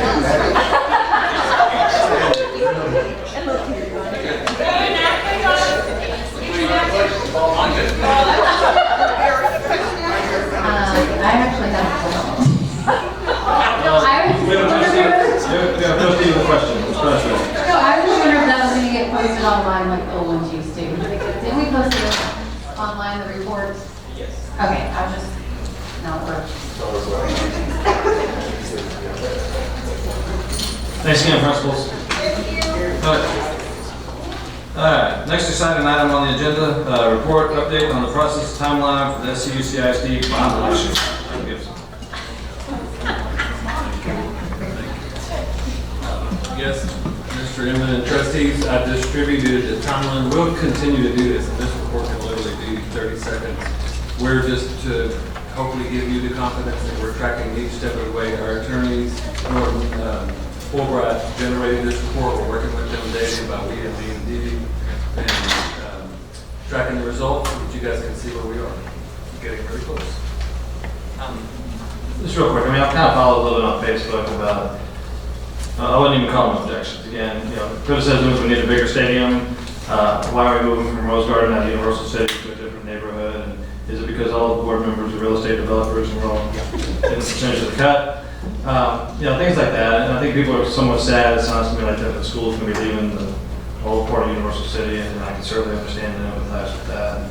And, we got any other, what I call legitimate critiques or complaints or anything? We've identified 3 themes. Last night we had a meeting at Rose Garden and 3 community members showed up too, and it was all very positive, which we would assume if that had legs, that would have been the place to come to express that. One theme is, and it's just people just struggling. We had a newspaper article that clearly stated an endorsement and an article that clearly stated that the tax rate will stay the same at 45 cents or below. And then we had a question of why are we raising taxes 45 cents? Right after so it's, you know, it's to some degree a reading comprehension problem. But yet we continue to just make sure that we address it as it arises. Now, I would just say most of that though centers around how do you not raise taxes? How do you have a $137 million bond and how do you not raise taxes? Which we've been clear about saying through refinancing and through raising property valuation, that's how that happens. So that one, and then what are you going to do with Rose Garden after we build a new one? That's a question that pops up. And then probably the third high school. When's the third high school? How does this renovation play into that timeline? So those three things, to your question, those are probably the three things that have popped up. I think what we had talked about doing, Ed, earlier today is maybe extracting those three things out and writing specifically to those. We talked about it Monday at Cabinet. We'll just write specifically to those and put that out perhaps as a blog next week. All right, questions? Jerry? Dr.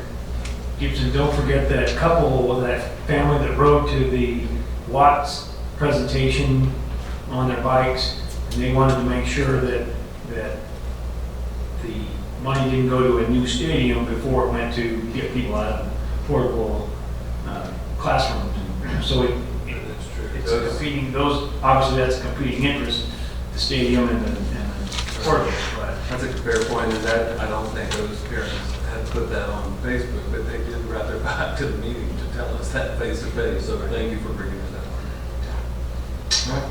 Anything further? Thanks. All right. Next item is the update on the SCUCISD performance excellence profile. Yes, Mr. Wilson is going to receive this back a few months ago, and again, I'm just putting this in your hands in way of update because I said I would do it in June, and so. In short, and to be brief and succinct, this profile is a tool that we're utilizing, Mr. Wilson, you'll recognize it, as a self-analysis tool. And so when you last saw it, it had just started basically. Now it's just, I would give it a 75%. It will probably get to somewhere around 92% and it'll stay there forevermore because we'll always be updating it between 92 to 100%. In addition to the things that you're reading in there, and I think the other day we decided we needed to describe this in plain language. We would just say, here's our story.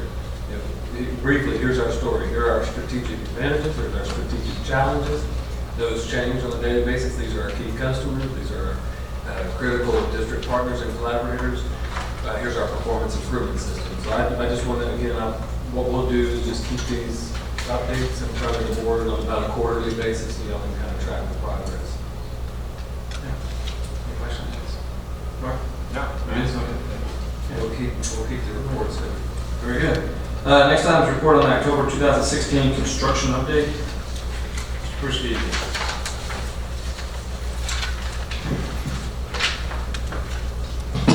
Good evening.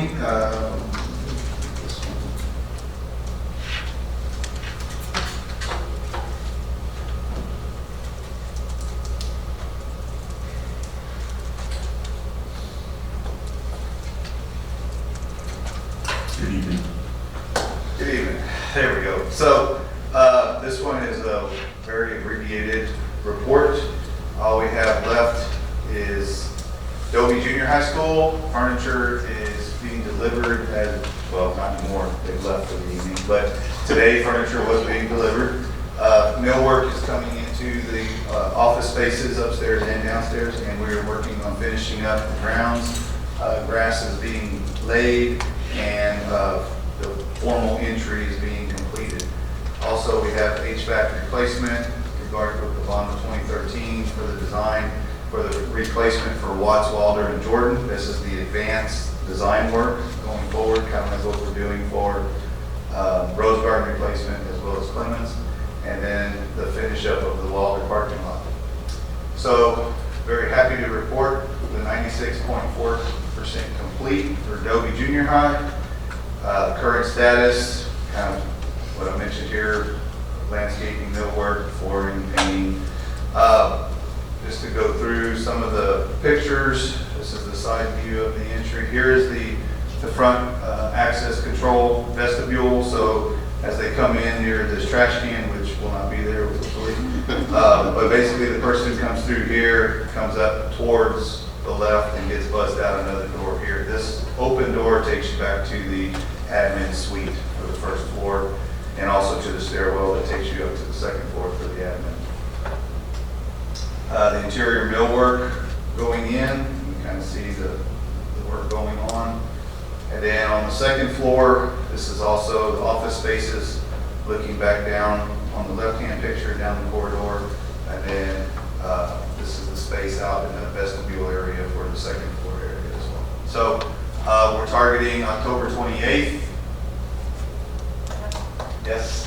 So having that, moving in the staff, and vacating those portables, and then having everybody into the building and moving forward. So for all intents and purposes, that project being finished later on this month, and then the road work will probably be coming on the early part of the spring, January, February, March, timeline there. So tying that up. HVAC replacement, Watts, Wilder, and Jordan. We're working on the design for these. Just as a reminder to the board, this work is ongoing for the replacements of the HVAC systems for those 3 campuses. Looking at the schedule of where we are, of the discussion, and then you can see as we proceed forward and looking towards for the bond election when those projects will be funded is with the November 16 bond election. So design work is for the most part complete.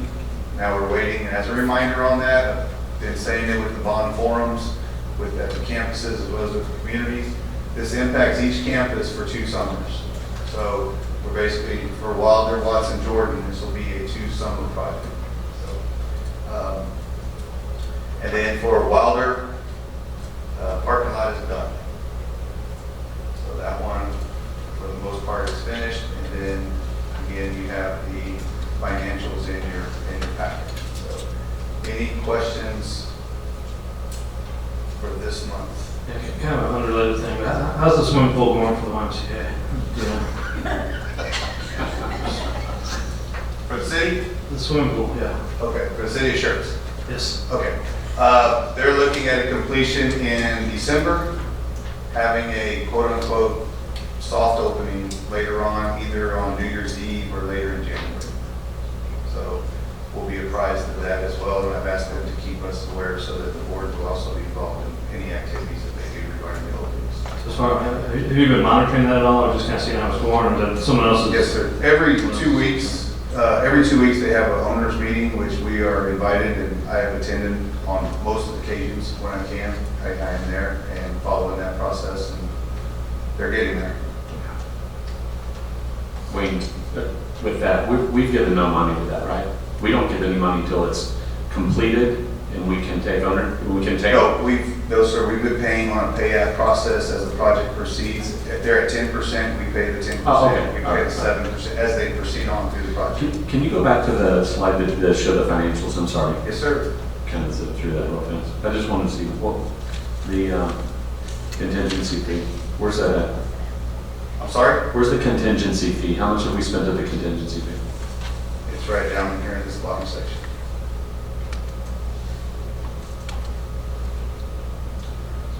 So the $7 million that we put in the bond, we've only spent? We've expended out of there for the vestibules. For Borgfeld Road, there's $552,000. So there's still $3,658,000, is that what I'm saying? Roughly, yes, sir. Okay. So when will we be complete of that and we know exactly how much is left of the contingency? As the project finishes regarding Adobe, we do a final closeout for steel and then a final closeout for Cibolo Valley, and all those funds are determined at the end. This remaining balance column will be able to get a better understanding. It's still going to take us a little bit of time. But as you recall, we took some of the savings for steel and applied it forward for the design. Yeah, savings isn't what I'm looking at. I'm Okay, just looking so at totally the contingency. What we do with savings and stuff. I know you're doing other projects and stuff with that. I'm watching the contingency line because voters always talk about, you know, what's left of the contingency? What are you using that for? You know, why are we overdoing it? You know, they're just worried about that stuff. That's all it is. And I know we manage it very properly and very good. They just want to keep looking at that line. Okay. That's why I always ask. The only, well, I shouldn't say the only, one of the areas of concern is for myself, because I'm the way I'm programmed, is watching that Boardfield Road project as well. So seeing where that goes forward, and then trying to get a cleaner item once this is totally complete. But we have as far as that's concerned, didn't we have a not to exceed or something of that? Well, if you want to go to the website, go to the 13, which we call our contract with the community. We stated in there that we would only utilize those funds for items that are on the 2013 bond. Right. That's, we have to just do that. limited to those items. Which, in this last time, similarly in 16, I know we're doing these kind of every 3-year segments, you know, we added that language for land in the proposition for this one to make sure land, which I think is smart. I think Right. it's a good decision. So here we go. You're on 13, Wayne? Yes, sir. Yeah, there's that last bullet. So any remaining will be used towards the projects shown onto that, or in regards to those projects on the wall. Right. You were alluding to the Dobie Road, Right. the agreement. Mm-hmm. Yes, but I'm just being a realist, that the time that has expended since we talked about that with the city and moving forward, I'm concerned about an escalation cost, and we're gonna have to figure that out too. So just a full disclosure on that part. Right. We're gonna have our fair share, because it's in the code, we're gonna have to do our fair share anyway, so that's gonna have to come back. We have to do our stuff quickly like we normally do, so we don't avoid, and we can avoid overcharges and overruns. Yeah, and we've had to really kind of let that go because we weren't the manager of it, which is hard for us to do. Okay. Wayne, while that's up there, then what, and I'm not, this is just ballpark, you could use months or quarters or whatever, so when would the board know what we believe the contingency to be, kind of getting back to that, and like have a discussion about these projects? In the spring? After the new year, early spring? Dobie will be, for the most part, finalized. We should have the closeout, so in the springtime, yes, sir. So that's what, to get to your point, expect that to be the conversation driver at that point. Thank you. Which will be interesting, because now we're closing out one, and we're starting the next one, and then we've got this last closeout of these last few items to talk about, and make sure that we stick to that contract with the community. Well, you know, I guess I look at it a different way with contingencies, is that I think, you know, you also have to keep in mind the fact that if you don't have those contingencies and you do run into an issue, you're going to have problems with your buildings. You're going to have problems with your projects. And we've seen other districts in our area that have not had enough funding for their project and have not had enough contingency in their project.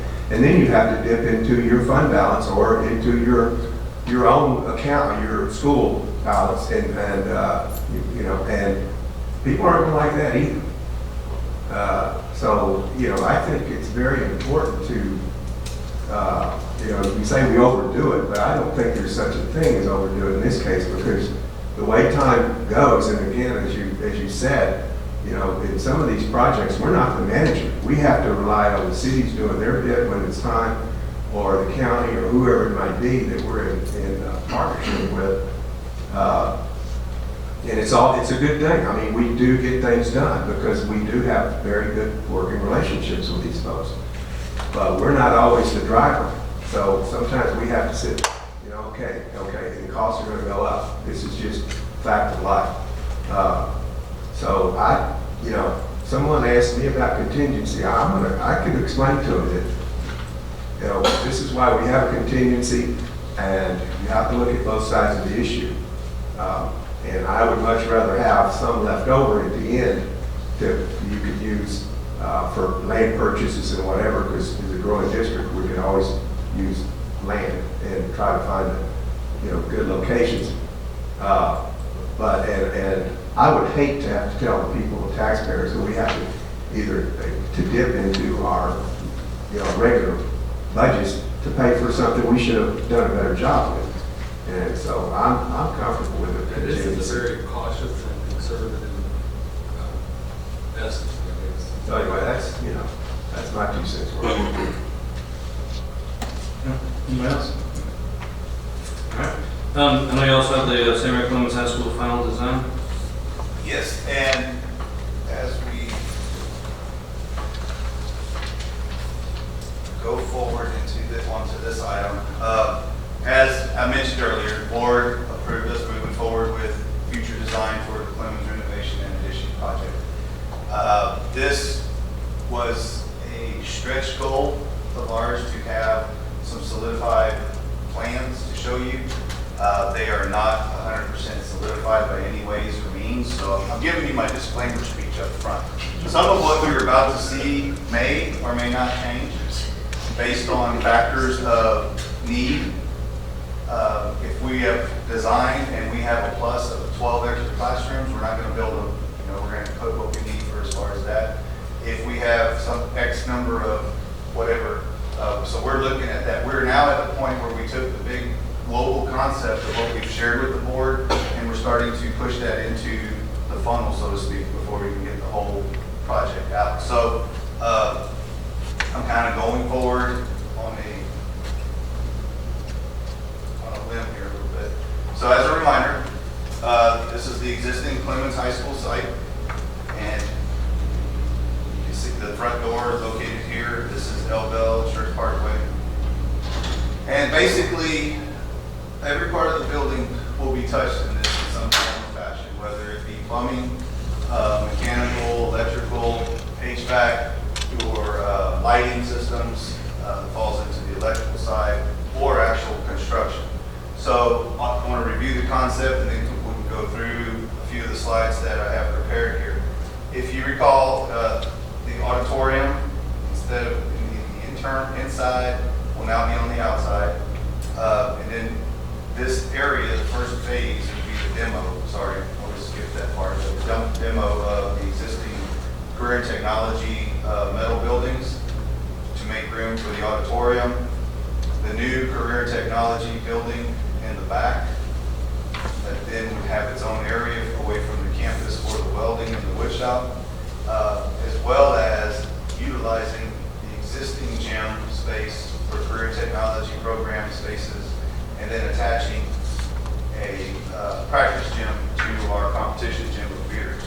So what that does is organize our areas a little tighter, with athletics in one area, the fine arts in an area, and then career and technology in an area.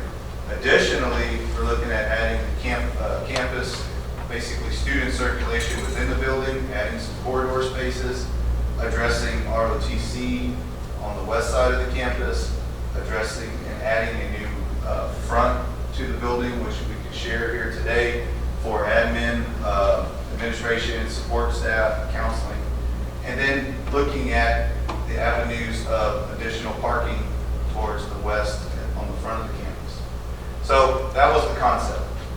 And moving forward over the past couple of weeks, you know, when you do this kind of design work, you move forward, you're looking at a big project. Pieces come in, inputs come in, and you have to provide an output. And sometimes you have to scrutinize some of the inputs.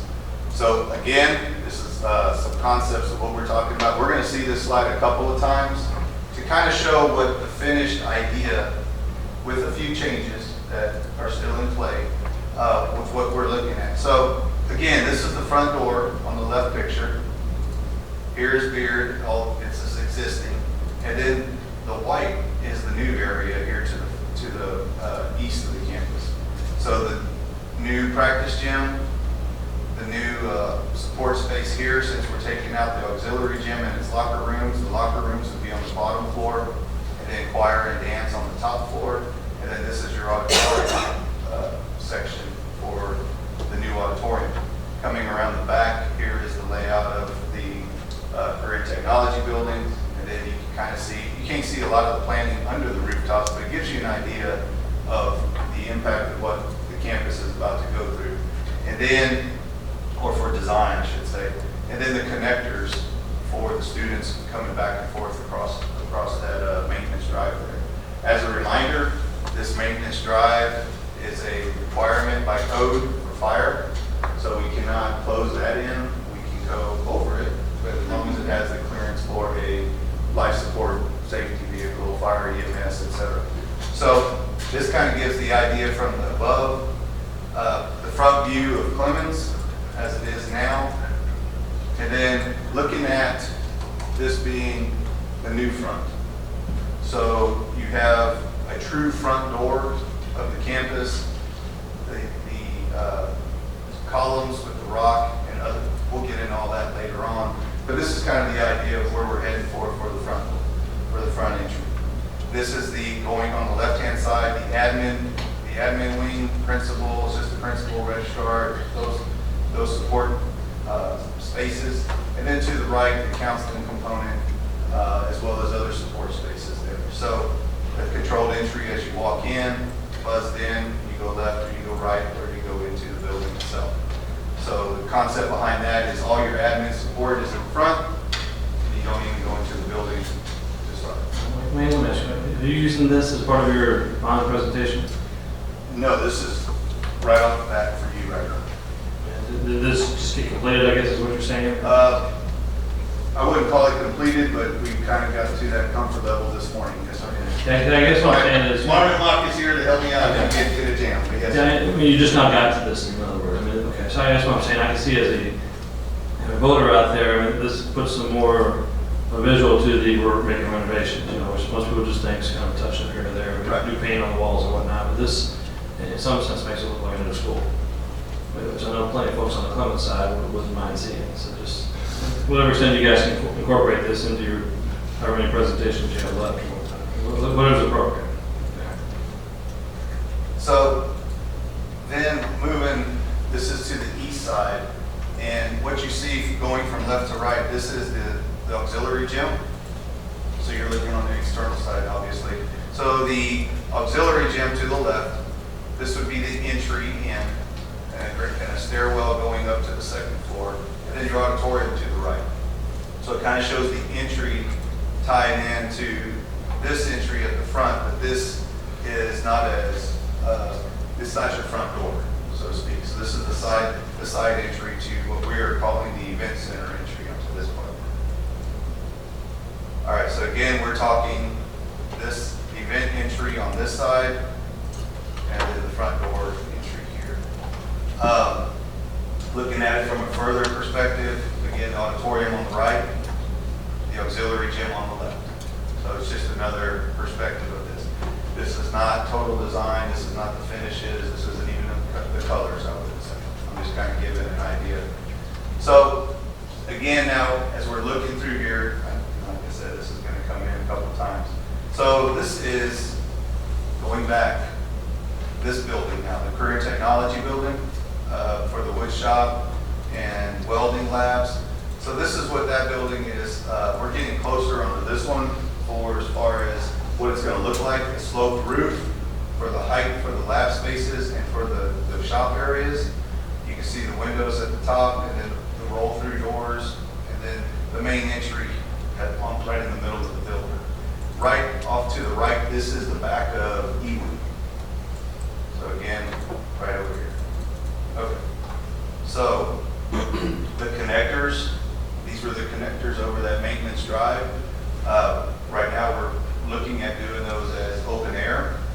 So students would have access from second floor to second floor. Again, where are they going? Well, this is to that auditorium space, the choir and the dance. So adding to the circulation so students don't have to go down the stairs, go across, and then go back up, and kind of keep the flow going. Because as we grow the campus, the idea is to keep student circulation moving in a logistical and efficient manner. So these are the connectors to that space. Here's just another look at the openness for that. So the enclosed stairwell on the west elevate, the west side of the campus. What we're talking about here, is enclosing. This area has some deadhead hallways, or they go right out to the outside. So So what we're talking about doing is looking at the feasibility of closing them in, right here, to where you have a closed in where they can go up and down. It's a closed stairwell. So that aids in the flow of the student flow as well. So what's the auditorium going to look like? So I have a plan here. This is basically in blue, big section here. Obviously that's your auditorium. And then support spaces with a classroom. Red is storage. This is the black box with dressing rooms off to the side. The entry is to this area up here about the 1 o'clock, so to speak, and then coming in. The idea on the entry is to come into that general entry area, and you go right to the auditorium, left to the gym, or straight in to go into the locker rooms, etc. Wayne, real quick, the capacity? Equivalent plus or minus 5 seats to Steve. Okay. 996, I believe. Is that about right? 990. Okay, plus or minus 6. The Career Technology Building, that building that was out for the shops. So it starts off, here's the entryway and student corridors. It's a T for a corridor built in there. You have the woodworking lab to the right, the welding lab to the left. Now again, some of this may or may not change based on spaces.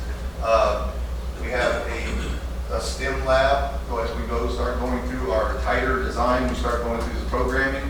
So science, technology, engineering, and mathematics, and classroom spaces, a teacher workroom, and the welding on to the left. So attached to the back as well would be the greenhouse, because the current greenhouse is in the way. So we got to do something with it. So it will be added to the back of this building.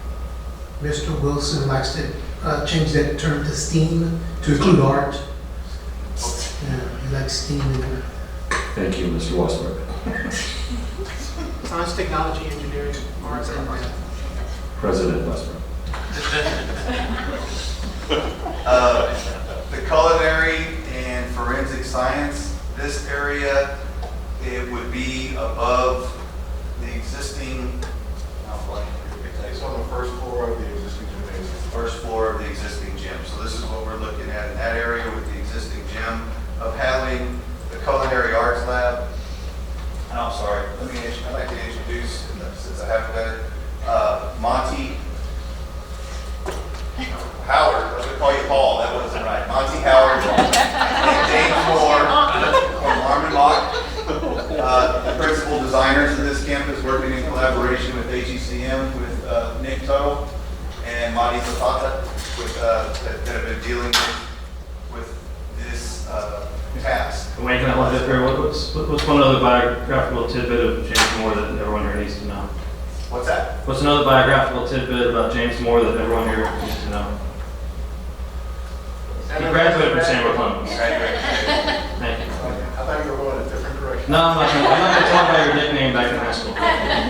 We'll let that go. So, moving on, this area located between the auditorium and the auxiliary gym, the two-story area that I was referring to for choir and dance.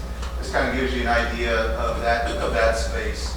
The stairwell up, this is storage spaces and restrooms, and then these would be the locker room areas for PE, athletics. There's a design-wise, there's enough in there for a multitude of the programs that are in need of space at this time. So this is in working with the program and with Dr. Edwards as well. Sorry, Dr. Edwards, and with many others. Mr. Jay, Mr. Lyde. You're good. We're good. We know you appreciate us. The auxiliary gym. Oh yes, it's going to get warm. So I appreciate it. The auxiliary gym is just that, a simple gym with very minimum seating. It's a practice gym. We're taking a practice gym, we're adding a practice gym. Again, the competition gym would remain at Beard. A basic classroom wing layout, where you have the classrooms, and then a teacher workroom area within that wing. And then also, this is under review right now and for some change, so I wouldn't spend too much time here, but looking at the VP counselor spread out across the campus as well. As this campus grows and everything else, the centralized part of that piece. So counselor or AP, VP, assistant principal throughout the campus on various wings and areas. The new science and health occupations. Where we go? There we go. So this would be our hosted classrooms, following the same long lines that we did with Steele High School, and adding the hosted classrooms with the hosted lab. So this one has 3 shown, and then the 1 lab, and then robotics. So this would be, that's the first floor, second floor of the existing gym. And then across from it, the criminal justice forensic lab, and then that is a HOSA combination lab. So a lot of specialty areas in there for career technology. This is kind of a lot in this one slide, and I'm gonna generalize with a asterisk. This is the area that we're looking at having some potential change, especially towards the front. But this is the new proposed admin wing. The current building line is right along here. So everything south of that would be new. So everything south this way is the new area. Here's your front door, reception, and then the buzz doors, and then the counseling side, the admin side, you have attendance, bookkeeping, registrar, etc. A teacher resource room, and then a teacher's lounge area. And then this area is also teacher resource with the idea, and this is the challenge of this project, is the idea of designing this project to accommodate up to 3,300, which is going to impact scheduling to where you may or may not have teachers floating, and they need a place to go when they don't have a room, or if a teacher no longer has a room and they have a floater come in, a floating teacher, then they have a place to go, and that's what the idea behind this space is, and having it as a resource area. And then moving across, this is the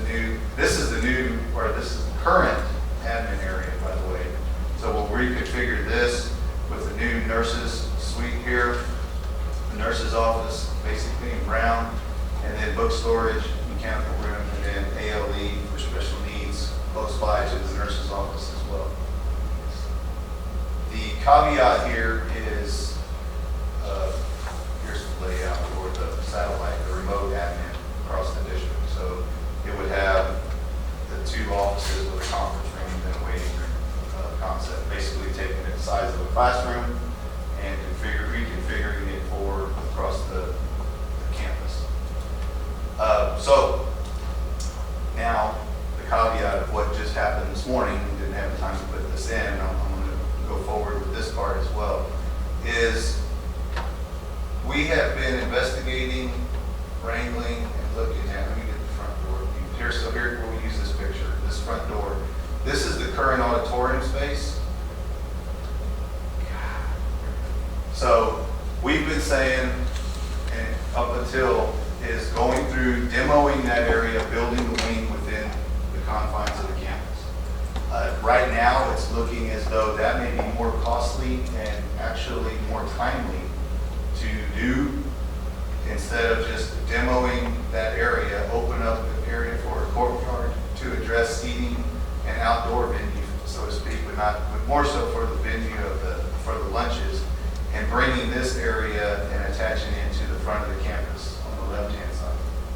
So that is where we sit today. That's the one asterisk. The main change of this would be, because to get into here for the demo and for the new, we're impacting a lot of learning spaces and a lot of the cafeteria, the band, everything. So this is something that was a big game changer today, and we're now looking at as well. So it's not decided on just yet, but moving forward, we're investigating the cost of bringing that up to here to the front. That's the one main big change of this presentation.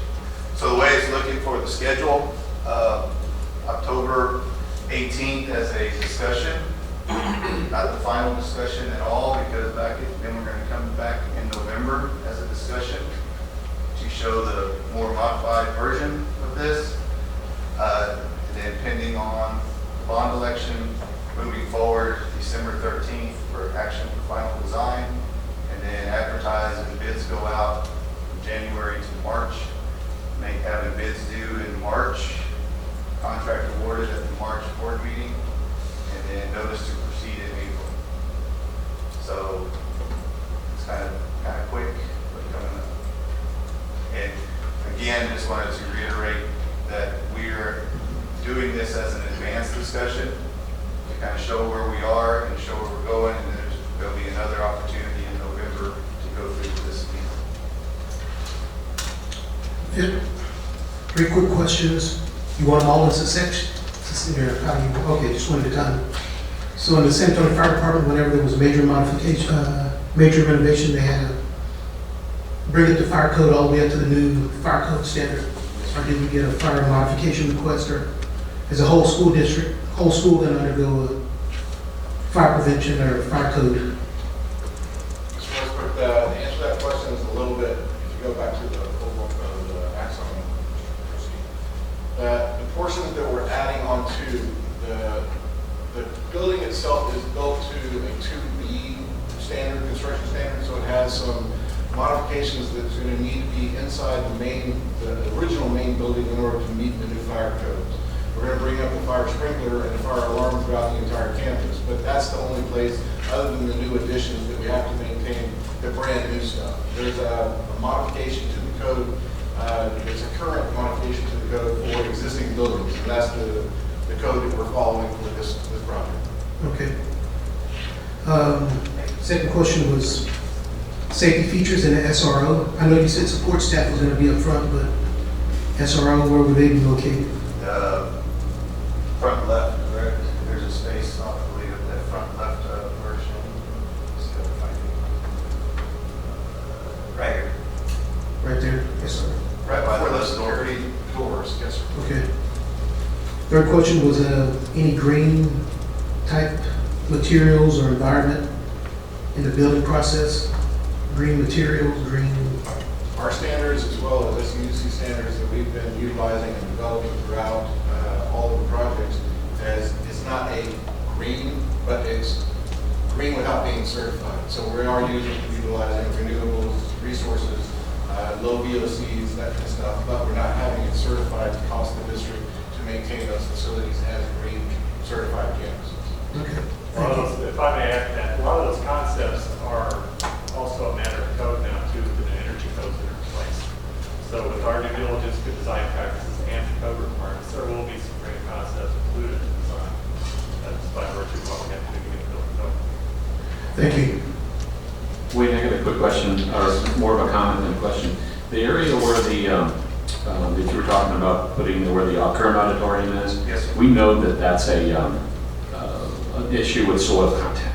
Okay, so is there any place in and around that area right there that is also a problem? You know, I guess it's a drainage problem is what it is. It's caused that all to sink or whatever over time. And correct me if I'm wrong, with the current geotech report, it's being completed. Yeah, the geo report for the new project has been completed. We found water, underground water in 2 locations. That specific area that, if you remember several years ago, Mr. Barakis gave an evaluation of the existing auditorium. It's a slow, very methodical kind of sag through the middle of the proscenium arch. It's not a total structural failure or going to be a total structural failure. It's just the brick on the front facade of the proscenium is starting to crack and move in that direction. But by moving out that piece completely, the district will have that liability. Right, that was possibly probably one of the decisions you made. I was just trying to bring that up, is that we do remember that we have to build around that or make sure there's some sort of better drainage for that area. We thought that all the water was coming in there and it was just pooling instead of, there was no real way to get that water away from the building. And by removing the auditorium and not putting the classroom addition back in that spot, I can actually make that position better. Right, okay. Then that's probably one of the reasons to move it up to the front would probably be a good reason. Okay, all right, thank you. So I would too. clean. Right, you know, otherwise you're gonna have to really, you'll really sink tiers or beams or whatever way down in there to try to hold that up and then do a drainage issue. All right, thank you. Okay, the auditorium, we want it to be where, I'm just verifying, so people could use that without getting any access to the rest of the building? Yes. Right, kind of like the Judson Pack and those other places, which is awesome. I love seeing the extra stairs on that opposite end because I have a kid there that knows that flow in that hallways can get very, my question would be is, I keep reminding myself, there's still gonna be portables probably out in that front area, right? Here is, Where all the English is right now is what I'm thinking about. it's kind of, this area, there we go. So this area will be the current portable, is what's planned to be the new area for portables during construction. Gotcha. The idea is to have the design, to have the capacity enough where the portables can disappear. Right. And then as the campus grows again in anticipation of whichever way the district chooses to go at that point in time, 10 years from now, let's schedule, say everything falls in line and it's perfectly done, and high school 3 starts up. It is anticipated that some will have to come back for a little while to support in some form or fashion to this campus. Or we may have different policies and procedures in place to where the capacity can be held in there. That is the delicate balance of the design team's challenge is what we're dealing with now. That's what I keep thinking. Yeah, and even if you added that, moved that, and weren't able to put the classrooms up front, you're just losing more administrator parking, I guess, more up front. And we are looking at this front left area for parking, as well as other avenues around campus, anywhere we can grab. So we're looking at that as well. Yes. I've heard a few things now that we are parking in front of the across the street anymore. One last question. I don't know if we saw it. Was the upstairs of those locker rooms? That's kind of where the greenhouse was and where that storage is really just a storage, isn't it, right now? Kind of that area that you walk by to get to. Right, the entryway into the event center, that area. Yeah, I was just thinking the upstairs, because you said. Right above this section, this is, to the right is the current parking lot and where the greenhouse is. Yes. Sort of. Okay, yes. Greenhouse will be further down here, but And that other anyway, building or you whatever. have to come up to those this stairwell, and then that can take you either around to stay on the first floor, or you come up to the second. I don't have a design picture of that at this time, but basically it's the same Just that same size. footprint, Uh-huh. and you have wire on one side and hands on the other. Okay. So they have their independent space as well as with support in the middle for restrooms, dressing, etc. And last question, how many student parking spots are we losing? Do we know that yet? We won't know. I hope to answer that next month. Okay, that's fine. I was just wondering as we push out that way. We are But if looking we to compensate add- better, so. We're looking to add as many as we can. Before I answer that, I want to talk to the city of Schertz. Gotcha. Thank you, Wayne. Thank you. He had something about parking. Wait, I want to talk to the city. wait. Yes, sir. You can answer this question. Have you bought your tickets for the Foundation Casino? Oh, my God. You told me Friday night you were going to buy some, but you're going fishing. I have not bought it. Well, I you get a discount, you know. Oh, district employee. Yes, sir. You are an employee. Yes, sir. Contrary to what Mr. Inman would think, he's not an employee. Could you just go back to that very first slide, please? It just shows the whole layout of the whole entire school. Not to beat this to death, because this just sounds, it looks to me like an incredibly complicated project. Yeah, that's fine. Have you guys gone so far yet to kind of think through the phasing of this? I mean, along with Mr. Hicks' point back there, so it seems to me like with construction crews, you're going to be taking up more parking spaces probably, and this is going to last a 2 or 3 year time span. And so I got a feeling for some of those kids are going to be starting in Clemens in 9th grade. They're going to live with this pretty much the entire time they're in high school, right? It kind of looks like that. So Just, With, I mean, this is gonna be, go ahead. I'm sorry, sorry for interrupting you. With the caveat, if it does accelerate to get this wing, the old auditorium, up to the front and accelerates the schedule some, we could minimize the amount of time that we are actively building. But the phasing, Mr. Inman, yes, it is a challenge. This team back here has been pulling their hair out, trying to figure out the phasing in an appropriate manner. They're shaking their head there. In an appropriate manner to where we've taken the first consideration is that of students and staff for the safety. We will lose parking for laydown and for construction parking. We're investigating temporary parking areas back here, just laying down base material.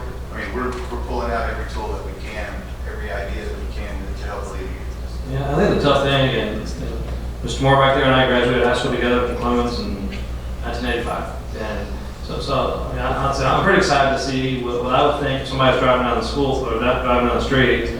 This looks like a fairly new school. That's why I didn't realize we were going to have a new facade and everything else. So I think everybody in that part of the district community ought to be incredibly excited that they're going to wake up someday with a really good looking, really new looking school. But there's going to be years of turmoil and chaos and whatever you want to call it to get to that point. So yeah, I'm sure you guys are, but just thinking through, just making sure that the impact on the kids is the least amount possible. Because I can see this is going to be topsy-turvy for 2 or 3 years, right? About 2.5 years. 2.5 years. And we're looking to do the final design here in December and award the contract in March.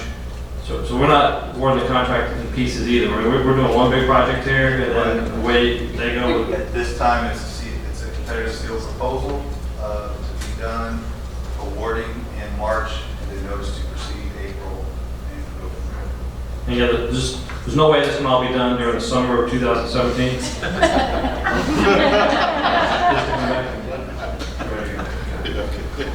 All right, just ask.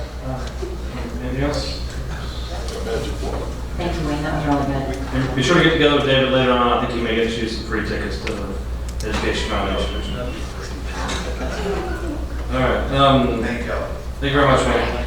Okay, moving on, this discussion resolution for interlocal agreement with Texas Association of Public Schools. And just want to say thanks to you guys for being here tonight to answer those questions as well. Okay, I know you guys got a lot of work ahead. Mr. Rivera. Mr. President, members of the board, and Dr. Gibson, the Texas Association of Public Schools Property and Liability Fund, TAPS, is a self-insurance pool. The district has been with this pool for quite a long time. It's been in business since, for the past 15 years. It's got over 400 members.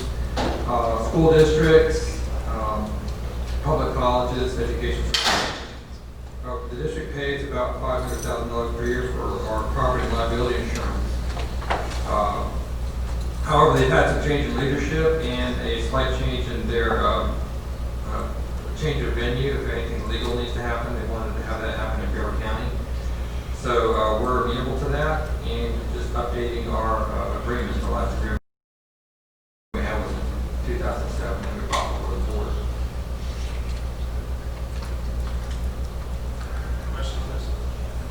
Any question on that?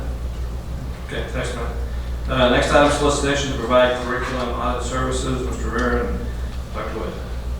Thank you, Mr. President, members of the board. The Student Academic Services Department has identified a requirement for a curriculum management audit, and with the end that we would have a more efficient and effective operation in our school district, looking at many different functions across our district. They will be providing us accurate, objective, and meaningfully useful information for our district to use to improve with the aim of increasing our student achievement across the district. The estimated cost is about $50,000 to $75,000 for this external audit. Mr. Wright? No question? This is her department. Anything? Any questions? Well, I was just going to ask, is there any, are they doing just the T3 system? Because I know that's what we primarily use. It'll be a complete audit of everything from technology, resources, everything, classroom, instructional materials, classroom practices, lesson plan formats. It'll be a complete, very thorough audit. In your curriculum, you don't think of everything that goes into it. Is there any other areas that need auditing? I know we did a special ed audit. Did that a couple years ago, a couple years ago? Technology audit recently, and we're doing fine arts audit current present. Bilingual education will be also included in this as well. So maybe the notion here is that, okay, that we're going through a cycle. When, maybe your question is, when is it appropriate to come back? 5 years from now, 4 years from now, whatever they need. Yeah, special ed's already been a couple of years, hasn't it? Right. And so I think that's a great question, and I think to that end, district-wide, we're looking at maybe what we're calling the systematic program analysis, where we're going through these cycles, so continuously making sure that we have outsiders coming in and helping identify blind spots, which is basically what they're doing. Any feedback from the board that you may see, and what we may do in the next year is try to generate a list of what we think is appropriate. I'll give an example. Ms. Jade is working on one that's internal, but yet it's something that maybe be on that list, our school safety audit, which is a requirement, but at the same time, it's something that we are going to do every 3 years. So we'll bring you a list. So that, I know we briefly talked about it earlier, but just this being one of those kind of topics where on a rolling basis, we kind of have it, say about 3 years. We're in the phase of what's enough and what's too much. Right. That's what we're trying to determine that right now. So we will develop a 5-year plan basically. Okay. Anything else? Okay, anything else? Next item on the agenda, solicitation to provide coaching for results training services. Mr. Rivera. Mr. President, members of the board, and Dr. Gibson, the district has had some coaching for results training in the past, and the feedback from that has been very, very positive as far as usefulness for the district. It's just a one component, as Dr. Wick could testify to, professional development. However, coaching is much more than just a 1-day or 3-day training at the beginning of the school year or middle school year. This is an ongoing relationship building. You're actually changing the culture for continuous process improvement. I don't know if they go into it knowing that that is the result that happens. The aim being student success. And although this particular proposal we expect to receive probably won't exceed $50,000, the success we've had in the past leads us to believe we may do it again within another, less than 12 months, so we may go over the $50,000 within a 12-month period, so we're putting this out for RFP. Dr. Wood, if you'd like to add more to the reason why we want to, we'll get thumbs up. So is this labeled under professional services? Is it under professional services? In other words, we don't necessarily have to go out for an RFP, but that's good practice. It's not like an architect or a lawyer or financial consultant, but professional development, who can provide coaching training isn't necessarily somebody who has to be certified by the state of Texas. I guess what I'm asking in some sense is, do we already have someone in mind, or do we have criteria and we're just going to lay it out there to who? Well, we've had a company in the past year to provide this type of training, and we'd like to pursue this to the next level. And we realize that our competitive thresholds may come into play. They're not, they don't qualify under the government code, under the Professional Services Acquisition Act. That's where we're going. They're professionals, but they're not under that act. Any further questions? Is it senior leader, or is it also principals and All like of coaching? that. I was just wondering with T tests and all that had some bearing on. Well, it's a part of the T-tests and T-test feedback cycle. That's what I thought. All right. Next item is solicitation to provide commercial recycling services. Mr. Rivera. Just to bring us back down to earth, but we're recycling. Presently, the district uses a recycle it to recycle paper. We've had conversations with campuses and some departments that like to have a single stream recycling if that's possible, at no cost and with no additional labor burden on anyone in our district. So we'll put out an RFP for that and see what comes back. If you live in the Schertz-Cibolo area, there are some municipal single stream recycling containers out there. If we can do that in our district at no cost, it would be a good benefit, a teaching tool. It's not compulsory or mandated by law in our state. It is in some other states. The school districts do this. This is something that we've been doing for quite some time for paper. If we can expand that to other materials, that's also good for us. Any questions on that? All right, as you guys know, so those are just the report and discussion items. As far as I can see, the San Clemens High School final design, you're going to bring that back again in November, but just to kind of go back through it again and kind of show us what the update is. But we're looking at a final decision in December, correct? Okay, so that'll just be another discussion item next month. So, Gibson, you can correct me if need be, but so it looks like item number 6, 7, 8, and 9 will then be brought back for final decision in the November general meeting. Correct? Okay.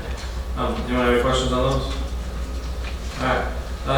We'll then move on to the consent agenda items. And does anyone have any particular one to pull for specific discussion? I don't necessarily need to pull it, but I just want to get it on the record again.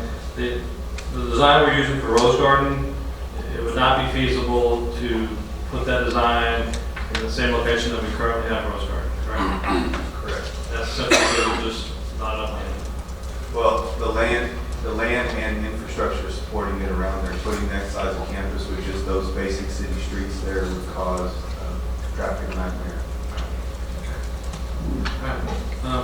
Other than that, do we have a motion on the consent agenda items? I move that the Board of Trustees approve the consent agenda items as presented. Number 1, approval of minutes. Number 2, approval of financial statements. Number 3, acceptance of superintendent's report on budgeted purchases of goods, services in excess of $50,000. Number 4, final 2016 certified tax roll from county tax assessor. Number 5, final design Rose Garden Elementary replacement. And number 6, local policy updating affecting policy DVB, local employment requirements and restrictions, medical examinations, and communicable diseases. Okay, the motion, we have a second? Second. Any further discussion? All those in favor, raise your right hand. Any opposed, same sign. Motion passes unanimously. All right, action items. First one is request for board consideration of possible action regarding policy FTA local, dealing with admissions and intra-district transfers. Yeah, thank you, President Inman and trustees. The information tonight is basically the same as it was a month ago during the discussion item, and I don't know that I had a lot of questions in between, so I think it's basically the same item that we had before. Dee Dee provided 2 possible motions just because of that and reflecting on last month's discussion. Again, this is something we discussed last month, and has anyone had any public feedback, pro and con, or questions on this? All right. Okay. Just so you guys know, I did talk to the gentleman that came and spoke to us at the last board meeting, and quite honestly, I think he may have just been looking at this factually through the wrong prism. Let's call it that. And I did see a little bit of Facebook chatter, but nothing of significance. And I think we're all pretty much in agreement that this was good for the district. So, do I have a motion on this item? I move that the Board of Trustees retain current policy FDA local admissions and our district transfers without revision. And second. We have a motion second. Any further discussion? The only thing I want to do is I want to clarify my statement last time, and I was saying how this was a great benefit to the teachers, and just to make the correction, it's a great benefit for all employees, not just the teachers, because it does affect other people. So. Well done. All those in favor, please raise your right hand. Any opposed, same sign. Motion passes unanimously 7-0.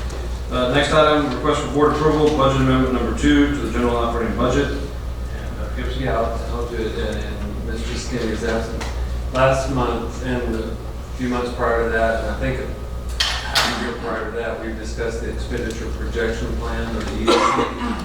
And so over the last, I would say, probably 24 to 30 months, this team, looking at you right now, has someone has really scrutinized a 10-year projection of M&O expenditures. And these are generally large ticket items that do not,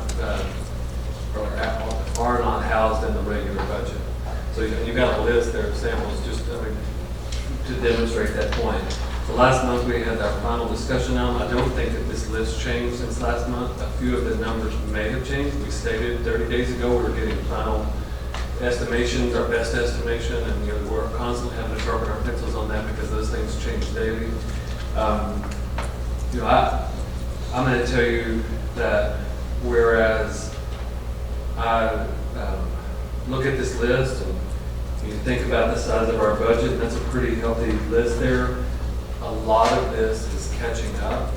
It's not getting ahead. I think that's fair to say. It's my recommendation tonight that we move forward with this and get started with these orders, if you will, as soon as possible. And what I can assure you, I guess, is that the 10-year plan may move over the next 10 years. These have been scrutinized in the last 12 months to be the highest priority. That I will tell you, without any question at all. This is the highest priority stuff. That's a part of what that process was about. And I'll tell you this, 24 months ago, this wasn't the list that would be presented to you tonight. Is that fair to say? We have gone through this thing and we have prioritized, reprioritized the kind of norm. If JD says something has a life cycle of blank, then Carla says, okay, now wait, if that's the life cycle of that, philosophically, this is the life cycle of this. We've tried to get those things in alignment so that there's some degree of parity when you look at these things that are on here. I can't help but also say that I'm really excited about the possibility of getting this stuff done. It's long overdue. Some of it is. I know we talked about this before. Any questions on this? Yeah, do we have a motion on this item? Mr. President, I move that the Board of Trustees approve of budget amendment number 2 is presented for funding of items identified under the SCUCISD expenditure projection plan, EPP, for school year 2016-2017. I second. All right, motion and second. Any further discussion or questions? No, the only thing I would add is that Dr. Gibson and several of Team 1 members gave a presentation at TASB on this very item, and I was part of the audience and very impressed with the presentation and the information given. But the folks that were from other districts that were in that room were overwhelmed and very interested in what these guys are doing here. So I appreciate all that information. Thank you. Yeah. We have motion second. All those in favor, raise your right hand. Any opposed, same sign. Motion passes unanimously. Next item. Okay, next item number 3, request for board approval, purchase of utility easement. Mr. President, members of the board, Dr. Gibson. Did you say okay? He was saying Mr. Rivera right as you were starting. I'm sorry, I apologize. In accordance with the Texas Education Code Section 11151, the Board of Trustees of the Schertz-Cibolo-Universal City Independent School District is authorized to acquire and hold real and personal property. This includes an interest in real property such as an easement. As part of the site preparation for a possible new campus off of 1518, identified as the Rose Garden Elementary replacement site, the district has identified the need for a utility easement for water and sewer across a neighboring property. After discussions with the owner and the representative, an agreement has been reached. This would convey an easement from the property owner to the district. Funding for this property purchase is provided under the 2013 Bond Fund Land Acquisition Fund balance. The agreement slightly changed. We found out this weekend that there were more than one owner to the property, but we did get all the required signatures. There were some family members that were added as owners. That was not to our knowledge, but it's all done. Slight revision there, but we're back on track again. No change in price, no change in terms and conditions. Just we have some family members that are part of the sales contract here. Mr. President, I move that the Board of Trustees adopt a resolution approving the purchase of the easement described in Exhibit A, a 0.67 29,448 square foot acre site located near Ray Corbett Drive and FM 1518 in the city of Schertz in the amount of $44,172, and authorize the superintendent to execute a sales contract with the seller to tender the purchase price and other closing costs and to execute all documents necessary to the purchase of the easement. I second. Motion and a second. Any further questions or comments? All those in favor, raise your right hand. Opposed, same sign. Motion passes unanimously. Next item, request for board consideration of possible action regarding board member attendance at the NSBA Advocacy Institute and the NSBA Annual Conference and Exposition. Just real briefly on this, you guys read the board operating procedures. For any trustee goes to any training or any other kind of sessions out of state or anything over the norm, I should call it, requires board approval to do so. Two big events that NSBA holds during the year. They have the annual conference, which is usually sometime in April. This past year they had it in Boston. This coming year they're going to have that in Denver. Next year it's going to be in San Antonio. And let's let you know, I think the year after that it's in Philadelphia, then the year after that it's in Chicago. Usually a great opportunity to meet with a lot of trustees from all across the country. They'll be anywhere from, I'd say about 500 members usually from the state of Texas, and then 6,500, 7,000 members from around the country. Also, usually in late January, early February, there's a similar conference in Washington, D.C.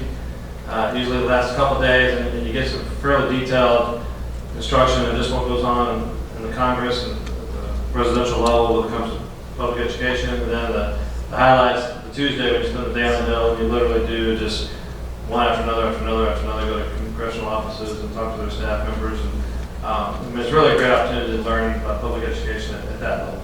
Because most of what we do is at the state level. So just to let you guys know on a personal basis, I applied and got a stipend so that my tuition is waived for the Washington, D.C. conference. They try to get someone from each congressional district each year. So and the tuition on these conferences is usually a lot more than it's had to be. So I think that's around $750, $800 tuition, something like that. So that's waived. The cost, quite honestly, I checked Southwest Airlines right now. They have airfare going back and forth to DC about $300, which is probably less than what it is mileage to drive from here to Dallas, right? Or close to it for the most part in the hotel. So I was just seeking permission to go to that. And then Dr. Gibson and I we've actually been accepted already, but we were going to do a presentation on good governance at the NSBA conference in Denver. So that's. It was accepted. Yeah. So that's. But unfortunately, I thought they would give you a tuition reimbursement or something if you got accepted to do a presentation, but they give you the squat. And these things too, I think you guys noticed it down at the TASB convention in Houston. If you do it right, you can almost pretty much line up a meal several times a day. So I'm just trying to cut back on the expenses. It's usually not as costly as it may look, I guess is what I'm trying to say. But having said that, I've also over the years thought that we've been a pretty good board because we have had people conscientiously go to training camps and different sessions. And I don't think it's a bad idea to have at least one or two board members go to each of these each year on a rotating basis. A lot of districts send a huge number of staff members and board members. I think that's overkill, but if we had one or two each time, I don't think that's so bad. With the exception of next year, because that's just a golden opportunity. Because it's here in San Antonio. I think we should probably budget for that. That's a good notion. We probably need to see how many more might go because it's in San Antonio. So budget for the registration fee, we would have to budget for the travel.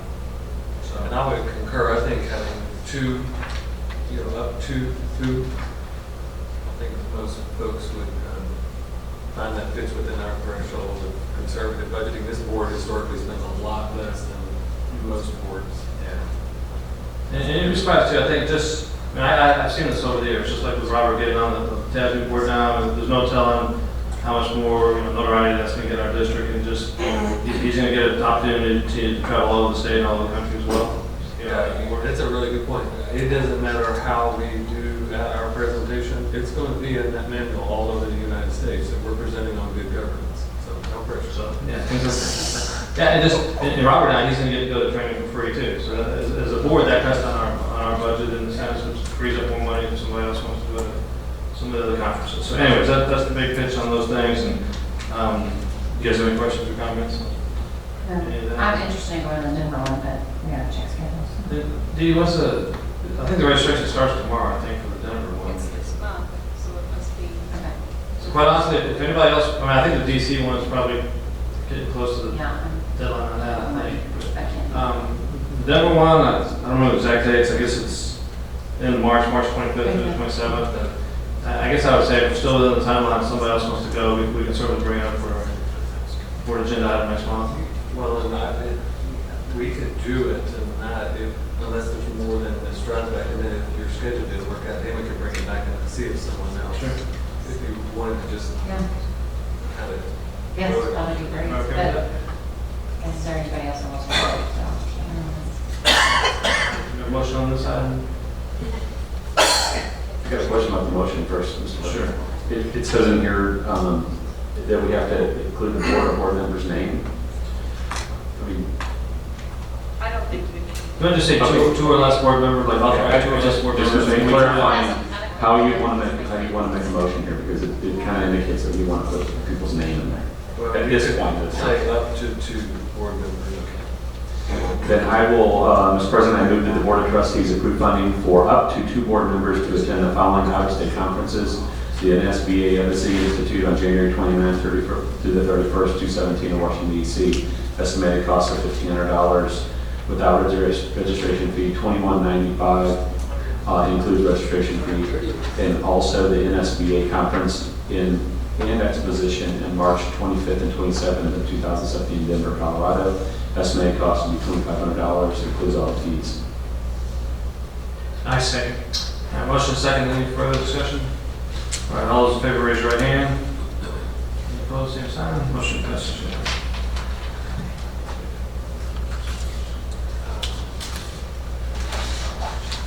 you have copies of the board operating? I do. You have some here. All right, next item is request for board review and possible action regarding revisions to board operating guidelines. And the reason we did this month is because we want to start getting into a habit of taking a look at these and then making any changes we need to on an annual basis. That's why we're doing this at this point. I think Dr. Gibson, these were actually created about 2 to 3 years ago, correct? I don't think we've done any major revisions or edits or reviews since then. Not a lot of changes in here. I think the biggest revision was the area about good governance and how the wording has just changed from the CASD good governance to basically our own. And that was Mr. Wilson's recommendation to update that language. Yeah, and I'll tell you, we've done, I think Dr. Gibson, you've done it too. And I've done a couple sessions and conferences over the last year where we asked people to raise their hand if they have a board operating procedure, and about half or less actually raise their hands, quite honestly. So these are the internal. We got the language on the evaluation too. Yeah, that's what I was saying. Okay, so and I encourage you guys again to read this and possibly keep it here at your board seat during the board meetings. If there's we can still change this at any time during the year. If some good idea pops into your head or whatnot. But this basically dictates how we're supposed to operate as a school. Okay. Anything like that, Dr. Gibson or Dee Dee even? I mean, I know you're the one who kind of has to work with this too. But anything you want to add or any? I'm going to look at some of the legalities we may want to add to it, but other than that, Well, we said this last month. Well, this is our annual review. We'll make sure we do this, but we can update the document At any sure time. during the year. This is just trying to ensure at least an annual review. And then Robert Westbrook's in charge of it from now on. Just a heads up too, it's in state law, it's also board policy, and it's also in here that at our December board meeting is when we are going to, you're technically supposed to announce who has and who has not achieved the required training the state has for us. And I know there have been times when people either don't get their little credit sheets in on time. I mean, they go to the conference, but then you don't turn the thing in on time, or what have you, or for some reason you weren't able to go to the conferences, so you're a little bit behind. And so I would tell you, if that's your situation, go ahead and check with TASB now. I don't know if you guys know, but you can actually look on their website. There's a way to, it'll print out for you exactly how many credit hours you have for the year so far. Okay. Do you ever do that, or just? I do that about 3 times a year. Okay. And so you can do that and see, because you may have gone to a conference, thought you did a great job, submitted it, and for whatever reason, they just haven't put it on there. That happens quite a bit. So that way, we don't end up in that weird awkward position in December where somebody looks like they didn't have their credit hours when maybe you actually did. Okay, so just kind of heads up on that, and we'll do that in December, right, Dee? Yes. All right, any questions on that? Any questions on the board operating procedures? So, if not, again, we're going to just on an annual basis review this, make any changes, and then reaffirm what we have here. So we have a motion to accept board operating guidelines. I move that the board of trustees approve the board operating guidelines as presented. Second. And with additional edits, or with the edits that are presented. Sorry. Second. We have a motion and a second. Any further discussion? All those in favor, raise your right hand. Any opposed, same sign. Thank you very much, and thank you, Dee Dee, for putting that together. All right. It was very brief personnel. All right, Mr. Hicks, the board may now recess to greet and visit with members of the community. That's on the agenda. So, thanks for hanging out with us this late at night, and we appreciate that. So we're actually going to go into closed session at this point, and maybe a little bit before we come back out. So we certainly appreciate you being here. Okay. At this time, the board will go into closed session pursuant to Texas Government Code Section 551.074 to discuss personnel issues. All right, we're back in open session, and we left closed session at 9:20. Is that correct, Mr. Kuto? Okay. All right. The only item we had in closed session was dealing with personnel. So at this time, next agenda item for action, employment of contractual personnel. Mrs. Camp. The positions on the employment list as presented are replacing and filling the positions for the 16-17 school year and funded from the 16-17 general operating budget. Mr. President, I move that the Board of Trustees approve the employment list as presented of contractual personnel for the 2016-2017 school year. I second. Okay, motion second. Any further questions? All those in favor, raise your right hand. Motion passes 7-0. All right. Next item, discussion board consensus for date and time to canvass results of the November 8, 2016 bond election. Dee, and I think on that we only need two trustees to be present, correct? That's correct. And so we could do it during the day if you like, if you prefer doing that instead of coming in the evening. I don't recall off the top of my head, but what do you know the time frame? Like so many days after, and then. Yes, the earliest that we can canvass is the 16th of November, and I think the latest is the 22nd, which is that Tuesday that we are actually on the Thanksgiving holiday. Okay. So we'd like to actually have a canvassing either the 16th or 17th, that Wednesday or Thursday. Everybody have a calendar they can look at or something? So you're talking about November 16th or 17th is the optimum day? Right. And as long as we have two, we can do it pretty much, at least on the 16th should maybe be in the afternoon, just in case we have any kind of lag time of getting everything back from the counties, but I think the 17th would be any time. And the 16th is facilities meeting, so they could actually come down here and watch the money actually get approved. Right. If they're already planning. So, you know, I put possible times, but it could be any time in the afternoon on the 16th. I can be here. So what time are we talking about on the 16th? We could, it's really what your preference is. 3 o'clock? 3 o'clock? Yeah, that's right. So we do 3 o'clock on the 16th, and then, so we got at least, let's say, at least 3 people pretty much be there. And then everybody can show up if you want to, but at least we at least have to have 2. Yeah, we probably need a commitment from 3 just in case something happens, if somebody has an emergency. Right now, I can be here.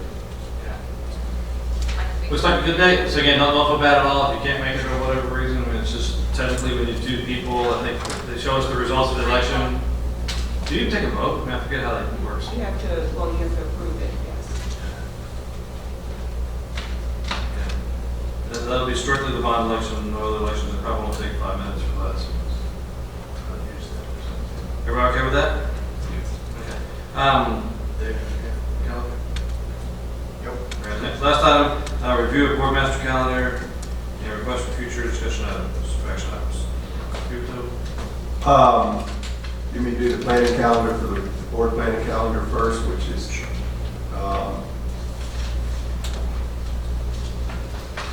we have our typical monthly items that we have every month on the board calendar for November. Our meeting is November 15th. Agenda items are due by November 2nd. And then we have our annual items, high qualified teachers report, public hearings, schools first, reorganization of the board, management fees under certain co-op purchasing contracts. And reorganization of the board, if you recall, we do that annually, even though we have a board election every other year. So that's just in case someone wants to, move around or whatever. And then other agenda items which are added to, we have casting votes election of Guadalupe Appraisal District, casting votes election of Bear Appraisal District, construction contract on street, Rose Garden bid, Clements final design, HVAC bids out, HVAC contract, roof replacement, school-based health clinic. We talked about that last month, I believe. And then construction management software, foam soap dispenser, which we talked about last week. Just whatever, never mind. Taxable values, appeal services. And we have a level 3 grievance apparently. That's something we're gonna have, or that's just gonna place it? No, we potentially will have one, so we're just noting it. It may not. Yeah. And our calendar items for, we only have one remaining in October, which is Universal City of Universal City. I'm sorry, Cibolo City Council meeting on 6:30 p.m. on the 25th. Going into November 1st, we have, these are all Tuesdays, City of Universal City Council meeting. On the 8th of November, we have Tri-County Chamber, Schertz City Council meeting at 6 p.m. and Cibolo City Council at 6:30. And then on Thursday, the 10th, 6:30 p.m., Selma City Council. And then on the 15th, we have 11:30 Schertz Chamber meeting. And then our regular board meeting again at 6 p.m. on the 15th.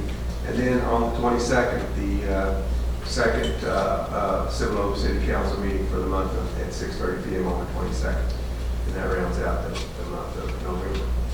Any questions on that? I got a quick question, Mr. President. On the level 3 grievance that we have on, can we get the information in a decent amount of time? I mean, in the past, we got them, I don't even remember exactly if it was like 2 weeks before the grievance or something, so we could go pick our pack and actually digest all the information. Well, let me ask this, glad that Marcus, appreciate you bringing that up. And so without talking about the level 3 grievance in itself, as a general rule, I don't know if this is an employee or a citizen or what have you, but as a courtesy, I always hate to see us do a level 3 grievance at 11 o'clock at night at the end of a regular board meeting sometimes. It's kind of an exaggeration, but when you have a regular board meeting and who knows how long it's going to go, and you put these folks possibly at 8, 9, 10 o'clock at night, sometimes that's, in my opinion, just not necessarily the best thing to do. So this... You would do it before or after the report?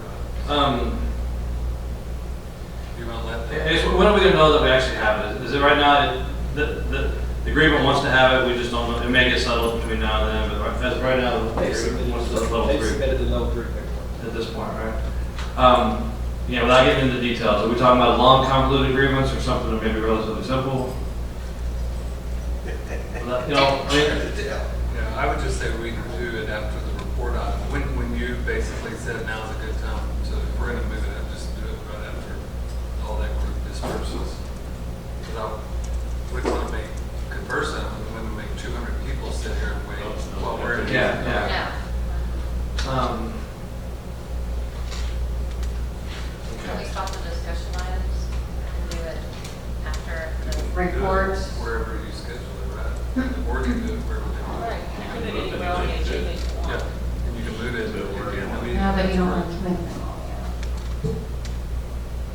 We could, what Mark is saying, we could post it the way we normally do, and then you could just pick that night.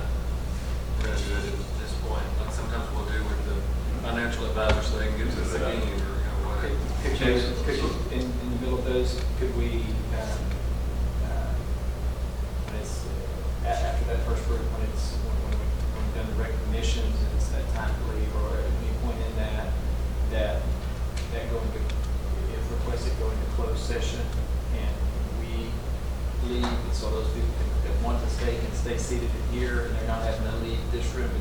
wait in the hallway to come back in. Yeah, let me ask you, is it a parent grievance or an employee grievance? Parent, okay. Dealing with a student? I'm saying, I mean, it's a citizen parent. I would say just let's No, citizen is policy. Well, okay. let's place it behind you at the end of the recognition items before we do public comments or after we do public comments. No, let's do it after public comments, before public comments. That would be my take. Oh, do the grievance before public comments? No, do it after the comments from people out here. Yeah, are you guys okay with it? I mean, I'll visit with administration and just kind of, I mean, again, I really want to see if this is a complicated agreement or not. But just basically, I would rather see us set a time, let's say 7 o'clock, as a courtesy to the parents, and here's when we're going to start the agreement, so they're not sitting out there for an hour or some unknown amount of time. So just, but a natural break would be, let's get the public comments out of it. Whatever our citizens are here for, let's get their part out of the way, send everybody home, and then we can have the agreements.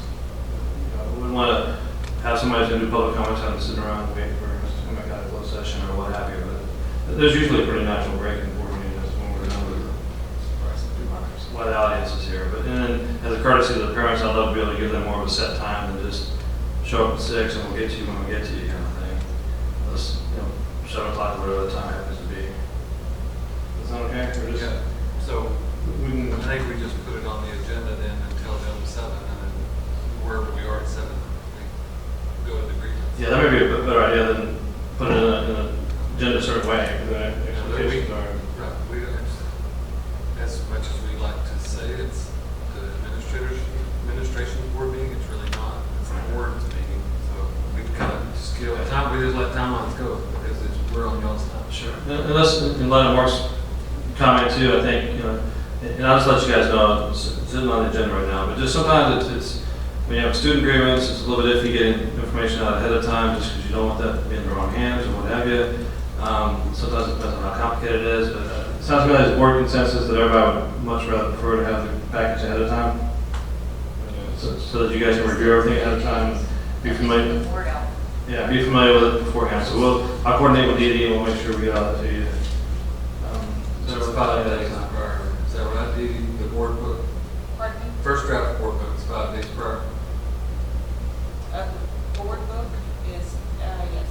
So concurrent with that. Yeah, So we'll definitely get the packets out to everybody 4 or 5 days in advance. which just gives the weekend basically. Right.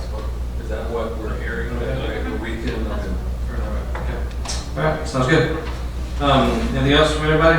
Yeah, there was, have we always received this? I like this. No, that's new. I like that. So what that, Dee Dee created that for the executive cabinet, these folks, just to help us stay organized. We actually look at it 3 months out in advance. Every, 1 Monday a month, we go out 3 months. So we started creating that, just fine tuning it. So then she just said, why aren't we doing that? I had a different one of of this.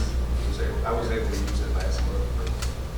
But if y'all like the format, we're just going to start using this for the board planning at this time of the month. Sorry, I think it's a great dashboard. Yeah, I like it. Okay. I think Ms. Wilson said no too, so everybody's good with that. We'll start using that. Then the one other, only reason I bring this up is I went to a meeting today about active shooter incident. So I didn't know if we ever had, I don't recall the update on the active shooter or the, how do I say it, emergency plan in case of a major incident at one of our schools. I know I'd asked about it months ago, but I was out campaigning.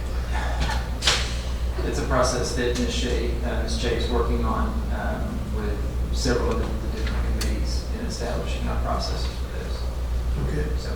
So he had asked for a report at the board meeting. Are we doing that? Or is it going to be embedded in the EPAC?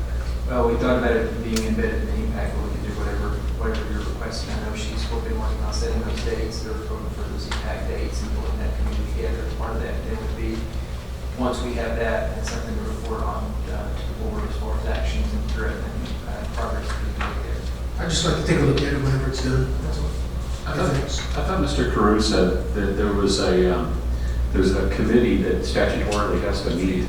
Okay, all right, so that's what you're talking about? All right, so it's going to come through that, I guess. Yeah. Through that committee. And he may have been the one that made the request, but he realized Ms. Shea coming online, she was getting there right at the time he was making that said, Robert, this may be, now it's coming back to me, he said, let's give her time to get started and get in with the EPAC committee and get going, and then we'll bring it back to the board after that. That's something you want to do. There's the EPAC committee, which is regulated, and there's also, we've developed a safety and security integration team that's more in-house, that will do campus audits for safety and security and all of those things that go along with that as well. And then both of those items, they're really kind of working together, but, one is made up of other community members and things like that, and the other is more of an internal assessment of how we're doing. So there are two different committees, one's an internal committee and one's that legislative committee.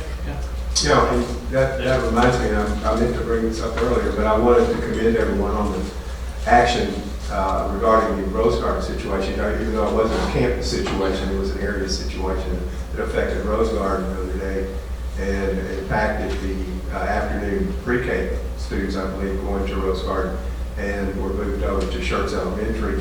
And I think the teamwork was excellent. I appreciate the foresight and at least having a plan and knowing what to do to keep those kids active and involved in education and not just wasting their time. And I'm sure some messages went out to parents to let them know what's going on, but it was good to know that, and it was good to see that it worked okay for us. And I commend everyone who was involved in it.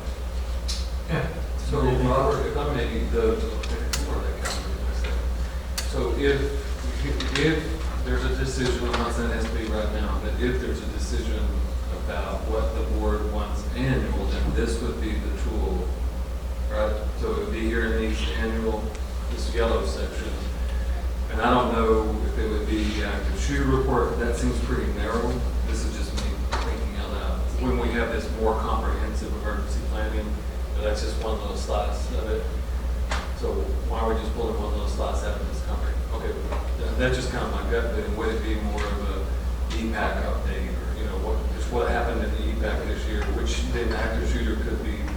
Right. I'm not saying we have to do that right now, but if that's the desire, I think that's the way to get it embedded in this master calendar so that it gets annual.